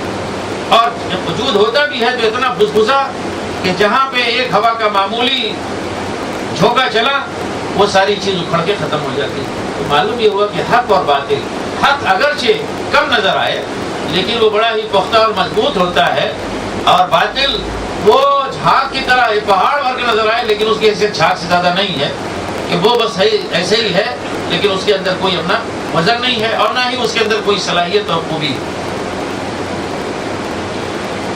تو اس کلمہ طیبہ کے ذریعے سے اللہ تعالیٰ ثابت قدم رکھتے ہیں، جماتے ہیں اہل ایمان کو دنیا کی زندگی میں بھی اور آخرت میں۔ اس کے برعکس ظالم لوگ ہیں، اللہ تعالیٰ ان کو گمراہ کر دیتا ہے اور اللہ جو چاہتا ہے کرتا ہے۔ آگے اہل ایمان کو بڑے ہی اچھے انداز میں اللہ تعالیٰ نے اپنے بندوں کو یعنی خطاب کر کے کہا ہے نبی صلی اللہ علیہ وسلم سے کہ میرے بندوں کو کہہ دو، قل لعبادی الذین آمنوا، اے نبی صلی اللہ علیہ وسلم میرے بندوں سے کہہ دیجئے، وہ بندے کی جو ایمان لائے ہیں ان سے آپ کہہ دیجئے، بتلا دیجئے کہ نماز قائم کرتے رہیں۔ سن لے بھائی، نماز قائم کرتے رہیں۔ نماز قائم کرنے کا مطلب کیا ہے؟ نماز پڑھنا نہیں، نماز قائم کرنا نماز پڑھنے سے اونچی چیز ہے۔ نماز پڑھنا یہ ہے کہ مثلاً آپ جماعت کا اہتمام نہیں کریں، نماز کا وقت ہو گیا ٹھیک ہے کسی کونے میں آپ نے پڑھ لیا لیکن مسجد قریب ہے یا پہنچ سکتے ہیں نہیں گئے، یا جماعت کا اہتمام ہے جماعت میں سے آپ بچے رہے۔ اقامت صلاۃ کا مطلب یہ ہوتا ہے کہ نماز پڑھنے کا اہتمام کرنا اور اس طرح سے کوشش کرنا پورے دوسرے اہل ایمان کے ساتھ مل کر کہ اجتماعی اور باجماعت نماز کا جو ہے بندوبست ہو معاشرے میں، جہاں پہ نماز اپنے وقت پر پورے آداب اور شرائط کے ساتھ ادا کی جائے، یقین الصلاۃ۔ اور جو کچھ اللہ نے دیا ہے اسے خفیہ اور علانیہ خرچ کریں۔ یہ دو بڑی عبادتیں ہیں، یہ دو بڑی چیزیں ہیں۔ ایک تو یہ ہے کہ اللہ کے ساتھ تعلق نماز کے ذریعے اقامت صلاۃ کے ذریعے سے، دوسرے اللہ کے ساتھ تعلق بندوں کی خدمت کر کے کہ اللہ نے جو کچھ عطا فرمایا ہے اس میں سے آپ خرچ کریں، جیسا موقع ہو، کہیں علانیہ کہیں خفیہ اسے دیں، اس سے پہلے کہ وہ دن آ جائے جبکہ وہاں پہ کوئی خرید و فروخت نہیں ہوگی۔ موقع نکل چکا ہوگا آپ کے ہاتھ سے، اب کچھ آپ خرید و فروخت نہیں کر سکتے اور نہ ہی وہاں پہ کوئی دوستی اور آشنائی کام آئے گی۔ تو یہ اللہ وہ ہے کہ بتلایا کہ دیکھو اللہ کون ہے، اور حقیقت میں نہ صرف کہ اہل ایمان بلکہ تمام انسانوں کو اس میں متوجہ کیا ہے کہ اپنے رب کو پہچانو کہ تمہارا رب، اس کی نعمتیں، اس کی قدرتیں، اس کی ربوبیت کتنی عظیم ہے۔ فرمایا کہ تمہارا رب وہ ہے کہ جس نے آسمان و زمین کو پیدا کیا۔ ہے کوئی دعویٰ کر سکتا ہے اللہ کے سوا بھی کسی نے پیدا کیا؟ آسمان سے پانی برسایا، کوئی ہے اللہ نہ برسائے تو برسا دے؟ پھر پانی کے ذریعے سے اس نے تمہاری رزق رسانی کے طور پر مختلف قسم کے پھل اور سبزیاں اور غلے جو ہے پیدا کیے۔ اس نے تمہارے لیے کشتیوں کو مسخر کیا تاکہ وہ سمندر میں اللہ کے حکم سے چلے۔ تمہارے لیے اس نے نہروں کو مسخر کیا، تمہارے لیے اس نے سورج اور چاند کو مسخر کیا جو ہمیشہ آتے جاتے ہیں، تمہارے لیے اس نے رات اور دن کو مسخر کیا۔ یہ بہت بڑی بڑی چیزیں ہیں میرے بھائی، بہت بڑی بڑی چیزیں ہیں، لیکن یہ روز ہمیشہ آتی جاتی رہتی ہیں بغیر کسی تکلیف کے، بغیر کسی محنت کے ہماری طرف سے کچھ نہیں جدوجہد کرتے۔ بس ایک چیز ہے اللہ کی طرف سے جاری ہے تو وہ سبیل خیر جو ہے جاری ہے، تو ہم سمجھ رہے ہیں یہ کون سی بڑی بات ہے، تو ہو ہی رہی۔ ایک دن اگر دن نہ نکلے تو آپ دیکھیے کیا ہو، ایک دن رات آئی نہیں تو دیکھیں کیا ہو۔ سورج اور چاند کو تھوڑا سا اپنے مدار سے ہٹا دیجیے، اوپر نیچے کر دیجیے، دیکھیے کیا ہو، ہے نا۔ تو فرمایا یہ بھی، یہ کہنے کے بعد فرمایا کہ آتاکم من کل ما سألتموہ، اللہ تعالیٰ نے تمہیں نوازا، عطا کیا ہر وہ چیز جو تم نے مانگی۔ ہر چیز جو تم نے مانگی مطلب کیا ہے؟ ہر وہ چیز جس کی ضرورت، جس کا تقاضا ہمارے فطرت میں، یعنی کہ اس سے مراد یہ نہیں کہ ہم مانگتے ہیں یہ دو یہ دو یہ دو، تو اللہ تعالیٰ نے دنیا کو نہیں دی ہے۔ اس کا مطلب یہ ہے کہ تمہاری جو بھی ضرورت ہے دنیا میں ہر ایک چیز تمہاری فطرت کے مطابق اللہ تعالیٰ نے یہاں پہ رکھ دی ہے۔ اور اس کی نعمتوں کا معاملہ یہ کہ چند چیزیں پیچھے بڑی بڑی گنائی، اس کے بعد فرمایا وَإِن تَعُدُّوا نِعْمَةَ اللَّهِ لَا تُحْصُوهَا، اگر تم اللہ کی نعمتوں کو شمار کرو ان کو گن نہیں سکتے، ان کا احاطہ کرنا چاہو تو انہیں گن نہیں سکتے۔ لیکن یہ ایک طرف حقیقت ہے، دوسری طرف حقیقت یہ ہے کہ اس کے باوجود انسانوں میں سے بہت سارے لوگ ہیں جو اندھے بنے ہوئے ہیں، تو ان کے لیے فرمایا کہ ان الانسان لظلوم کفار، انسان یہاں سے مراد ناشکرا انسان، انسان بہت ہی کیا ہے، بڑا ظالم ہے اور بہت ہی بڑا ناشکرا ہے۔ یعنی کافر اور مشرک لوگ کیا ہے، یہ حقیقت میں اپنے اوپر جو ہے ظلم ڈھانے والے اور اللہ کی نعمت کی ناقدری کرنے والے۔ وإذ قال إبراهيم رب اجعل هذا البلد آمنا واجنبني وبني أن نعبد الأصنام رب إنهن أضللن كثيرا من الناس فمن تبعني فإنه مني ومن عصاني فإنك غفور رحيم ربنا إني أسكنت من ذريتي بواد غير ذي زرع عند بيتك المحرم ربنا ليقيموا الصلاة فاجعل أفئدة من الناس تهوي إليهم وارزقهم من الثمرات لعلهم يشكرون ربنا إنك تعلم ما نخفي وما نعلن وما يخفى على الله من شيء في الأرض ولا في السماء الحمد لله الذي وهب لي على الكبر إسماعيل وإسحاق إن ربي لسميع الدعاء رب اجعلني مقيم الصلاة ومن ذريتي ربنا وتقبل دعاء ربنا اغفر لي ولوالدي وللمؤمنين يوم يقوم الحساب ولا تحسبن الله غافلا عما يعمل الظالمون إنما يؤخرهم ليوم تشخص فيه الأبصار مهطعين مقنعي رؤوسهم لا يرتد إليهم طرفهم وأفئدتهم هواء وأنذر الناس يوم يأتيهم العذاب فيقول الذين ظلموا ربنا أخرنا إلى أجل قريب نجب دعوتك ونتبع الرسل أولم تكونوا أقسمتم من قبل ما لكم من زوال وسكنتم في مساكن الذين ظلموا أنفسهم وتبين لكم كيف فعلنا بهم وضربنا لكم الأمثال وقد مكروا مكرهم وعند الله مكرهم وإن كان مكرهم لتزول منه الجبال فلا تحسبن الله مخلف وعده رسله إن الله عزيز ذو انتقام يوم تبدل الأرض غير الأرض والسماوات وبرزوا لله الواحد القهار وترى المجرمين يومئذ مقرنين بالأصفاد سرابيلهم من قطران وتغشى وجوههم النار ليجزي الله كل نفس ما كسبت إن الله سريع الحساب هذا بلاغ للناس ولينذروا به وليعلموا أنما هو إله واحد وليذكر أولو الألباب۔ یاد کرو وہ وقت جب ابراہیم نے دعا کی تھی کہ پروردگار اس شہر کو امن کا شہر بنا اور مجھے اور میری اولاد کو بت پرستی سے بچا۔ پروردگار ان بتوں نے بہتوں کو گمراہی میں ڈالا ہے، ممکن ہے کہ میری اولاد کو بھی یہ گمراہ کر دیں، لہذا ان میں سے جو میرے طریقے پر چلے وہ میرا ہے اور جو میرے خلاف طریقہ اختیار کرے تو یقیناً تو درگزر کرنے والا مہربان ہے۔ پروردگار میں نے ایک بے آب ہو گیا وادی میں اپنی اولاد کے ایک حصے کو تیری محترم گھر کے پاس لا بسایا ہے۔ پروردگار یہ میں نے اس لیے کیا ہے کہ یہ لوگ یہاں نماز قائم کریں، لہذا تو لوگوں کے دلوں کو ان کا مشتاق بنا اور انہیں کھانے کو پھل دے، شاید کہ شکر گزار بنے۔ پروردگار تو جانتا ہے کہ جو کچھ ہم چھپاتے ہیں اور جو کچھ ظاہر کرتے ہیں اور واقعی اللہ سے کچھ بھی چھپا ہوا نہیں ہے، نہ زمین میں نہ آسمانوں میں۔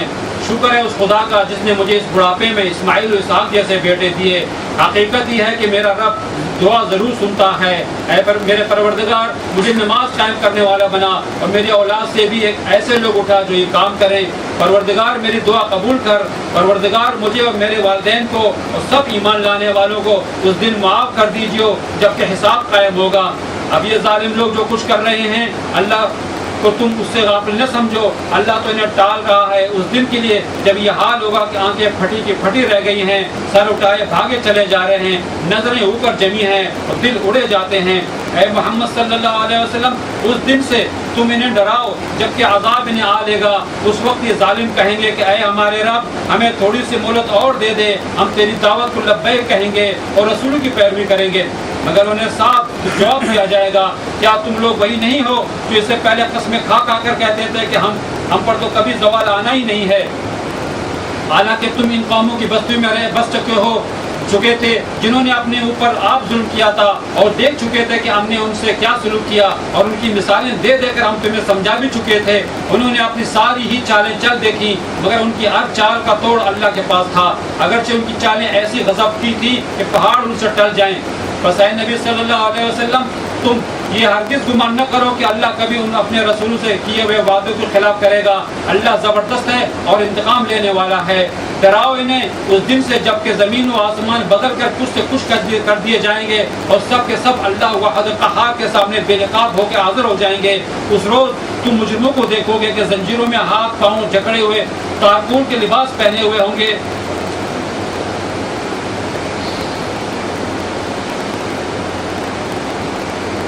اور آگ کے شعلے ان کے چہروں پر چھائے جا رہے ہوں گے.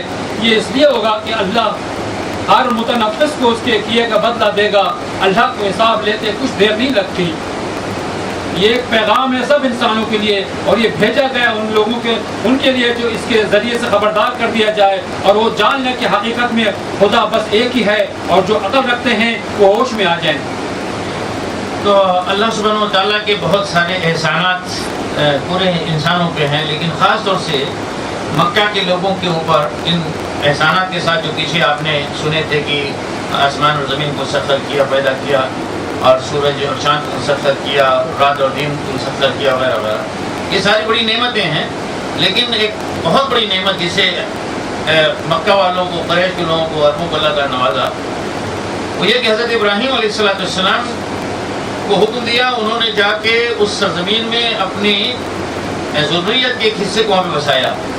ایک حصے سے مراد حضرت ہاجرہ اور ان کے فرزند حضرت اسماعیل علیہ السلام, انہیں وہاں پہ لے جا کے بسایا اور وہاں پہ اللہ کا گھر بنایا.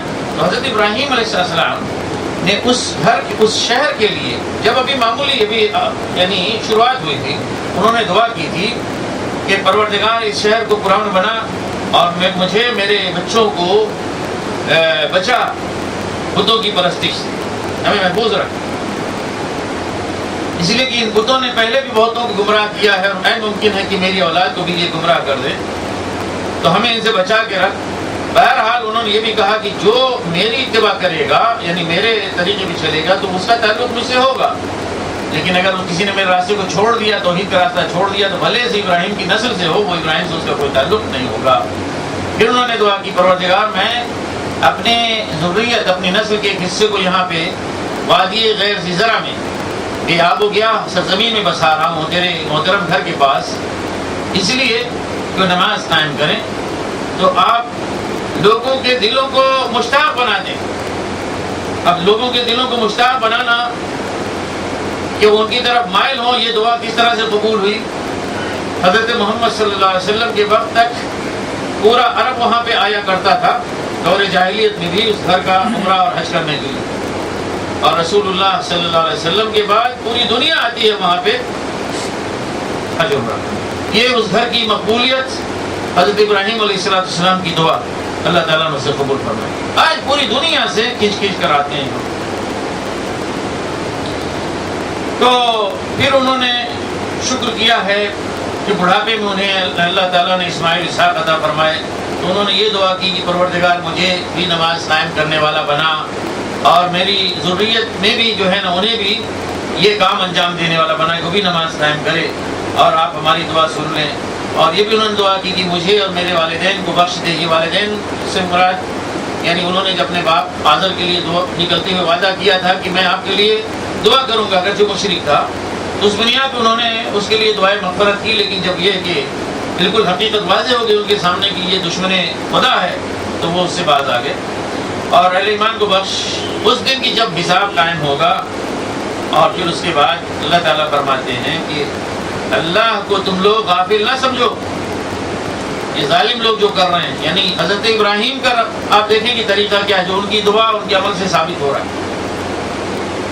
لیکن اس کے باوجود وہ لوگ جو اپنے آپ کو کہتے ہیں کہ ہم ابراہیم کی نسل سے ہیں، قریش کے لوگ کیا ہے ان کا سارا جو ہے سرمایہ فخر کیا تھا، وہی دعویٰ کرتے تھے نا، تھے صحیح دعویٰ کرتے تھے کہ حضرت ابراہیم کی نسل سے، حضرت اسماعیل کی نسل سے. لیکن ان کے طریقے پہ نہیں تھے. توحید کو چھوڑ کر انہوں نے بت پرستی شروع کر دی. تو یہ ابراہیم اور ان کے کام کو بتلانے کے بعد فرمایا کہ اللہ کو تم یہ نہ سمجھو کہ غافل بیٹھا ہوا ہے، ظالم لوگ جو کچھ کر رہے ہیں اس کو دیکھ نہیں رہا ہے. یہ تو ایک دن کے لیے ٹال رہا ہے، وہ دن کہ جب نگاہیں پھٹی کی پھٹی رہ جائیں گی. آپ دیکھیں کہ دنیا میں تھوڑا سا کوئی جھٹکا لگتا ہے نا تو آدمی ایسے آنکھ پھٹی پھٹی رہ جاتی ہے. تو وہ اس سے بڑا جھٹکا کیا ہوگا کہ جب آخرت میں بالکل حتمی یعنی جس سے دو چار ہوگا حتمی جو ہے نقصان اور خسارہ ہے. بھاگے جا رہے ہوں گے، سر اٹھائے، آنکھ پلٹ نہیں رہی ہوگی، ایسی آنکھ ادھر ہے تو ادھر ہی ہے، دل اڑ رہے ہوں گے. تو اس لیے فرمایا کہ نبی صلی اللہ علیہ وسلم خطاب کر کے کہ اس دن کے سے پہلے آپ ان لوگوں کو سب لوگوں کو ڈرا دیں، آگاہ کر دیں، متنبع کر دیں کہ وہ عذاب آ جائے گا. تو اس دن جن لوگوں نے ظلم کیا ہے تو پھر اس دن جو ہے چیخ پکار کریں گے، کہیں گے رب ہم پروردگار ہمیں تھوڑی مدت کے لیے مہلت دے دے، پھر دوبارہ ہم دنیا میں جا کے تیری دعوت کو قبول کریں گے. یعنی جو یہاں سے انبیاء کرام حضرت محمد صلی اللہ علیہ وسلم دعوت لے کر آئے تھے اسے قبول کریں گے اور رسولوں کی مانیں گے. ان سے کہا جائے گا کہ آپ لوگ یہی نہیں کہتے تھے دنیا میں جب تھے، قسمیں کھا کھا کے کہتے تھے کہ آپ تو وہاں سے ٹلنے والے نہیں ہیں، کوئی وہاں سے آپ کو کھسکا نہیں سکتا. تو یہ ظالم لوگ جو ہے نا واقعی چالیں چلتے ہیں اور چالیں چل رہے ہیں آج، اور ان کی چالیں اتنی خطرناک ہیں کہ ان کی چالوں سے تو پہاڑ جو ہے ہل جائیں. وہ یہ دعوت اسلامی کے خلاف ان کی چالیں. لیکن یہ ہے کہ اللہ کا جو وعدہ اپنے رسولوں سے، یہ نہ سمجھو کہ اللہ جو ہے اس کی خلاف ورزی کرے گا، اللہ اسے پورا کرے گا، یعنی رسولوں کی مدد کرے گا اور جو ان کے مخالفین ہیں ان کو شکست سے دوچار کرے گا. اس لیے کہ اللہ تعالیٰ سارا زور اختیار اسی کے ہاتھ میں ہے اور وہ بدلہ لینے والا ہے. اور اس دن بدلہ لے گا کہ جب یہ زمین بدل کے ایک دوسری زمین ہوگی، آسمان بھی بدل جائیں گے، یعنی یہ کائنات یہ نظام نہیں رہے گا، سسٹم بدل جائے گا اور سب کے سب اللہ واحد کے سامنے کھڑے ہوں گے اس طرح سے کہ وَتَرَى الْمُجْرِمِينَ يَوْمَئِذٍ مُقَرَّنِينَ فِي الْأَصْفَادِ. مجرموں کو دیکھو گے کہ اس دن جکڑے ہوئے ہوں گے بیڑیوں میں. اس دن سارے مجرم جو ہے وہ جکڑے ہوئے ہوں گے بیڑیوں میں اور تارکول کے لباس انہیں پہنائے جائیں گے، یعنی انہیں لباس اسی میں تارکول کے تیل کے ہوں گے اور ان کے چہروں پر آگ جو ہے نا وہ چھاری ہوگی، چہرے آگ، تاکہ اللہ ہر نفس کو اس کی کمائی کا بدلہ دے. اور اللہ حساب چکانے میں بہت تیز ہے. فرمایا کہ یہ ہے ایک بلاغ لوگوں کے لیے، یعنی پہنچانا، اور یہی ذمہ داری ہے نبی صلی اللہ علیہ وسلم، پہنچا دینا. بلاغ کی ذمہ داری یہ ہے لوگوں کے لیے پہنچا دینا، یعنی یہ میسج پہنچایا جا رہا ہے. یہ حقیقت جو کل سامنے آنی ہے آج بتلائی جا رہی ہے اور اس لیے پہنچایا جا رہا ہے تاکہ لوگوں کو آگاہ کر دیا جائے اس دن سے، اس دن کے انجام سے، اور یہ جان لیں کہ کوئی اور نہیں ہے سوائے اللہ کے. یہ جان لیں کہ وہ بس ایک ہی اللہ ہے، وہی معبود واحد ہے، اس کے سوا اور کوئی نہیں ہے کہ جس کے دامن گرفتہ ہوں یہ اور جا کے وہاں پہ اللہ کا عرش اس کا پایا پکڑ کے بیٹھ جائے اور مچل جائے. اور نہیں ایسی باتیں یعنی بالکل بےہودگی ہے. حقیقت میں اللہ سبحانہ و تعالیٰ کے ساتھ اور اس کے بارے میں اس طرح سے کہنا کہ اللہ کے سامنے کیا ہے، گستاخی ہے. بھلا بزرگ اتنے پہنچے ہوئے ہیں، پایا پکڑ کے پائے بڑھ جائیں گے. بھلا اتنے ہیں کہ وہ خود جنت میں جا رہے ہیں، اللہ تعالیٰ کہے کہ جائیے تو کہیں گے ہم نہیں جائیں گے، مچل جائیں گے. کیوں؟ ارے بھائی جائیے نا. نہیں جائیں گے، منائیں گے اللہ تعالیٰ کہ نہیں وہ والا وہ بھیڑ جو ہے نا میری، ان کو میرے ساتھ آپ بھیجیں تب میں جاؤں گا جنت میں، نہیں تو نہیں جاؤں گا.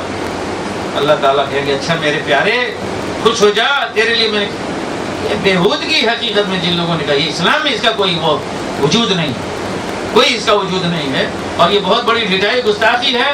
اور اس دن یہ پتہ چلے گا کہ جس دن پھر جو ہے سوائے حسرت و ندامت کچھ نہیں آئے گا۔ اس لیے آج لوگ اپنی آنکھیں کھول لیں، وہی دنیا میں ایسا شہزور نہیں ہے کہ جو جا کے اللہ کے عرش کے پائے کو پکڑ لے اور مچل جائے، جو اللہ کا ہاتھ پکڑ کے تھام لے کہ نہیں ان کو چھوڑنا ہی پڑے گا، میرے ماننے والے، ایسا نہیں۔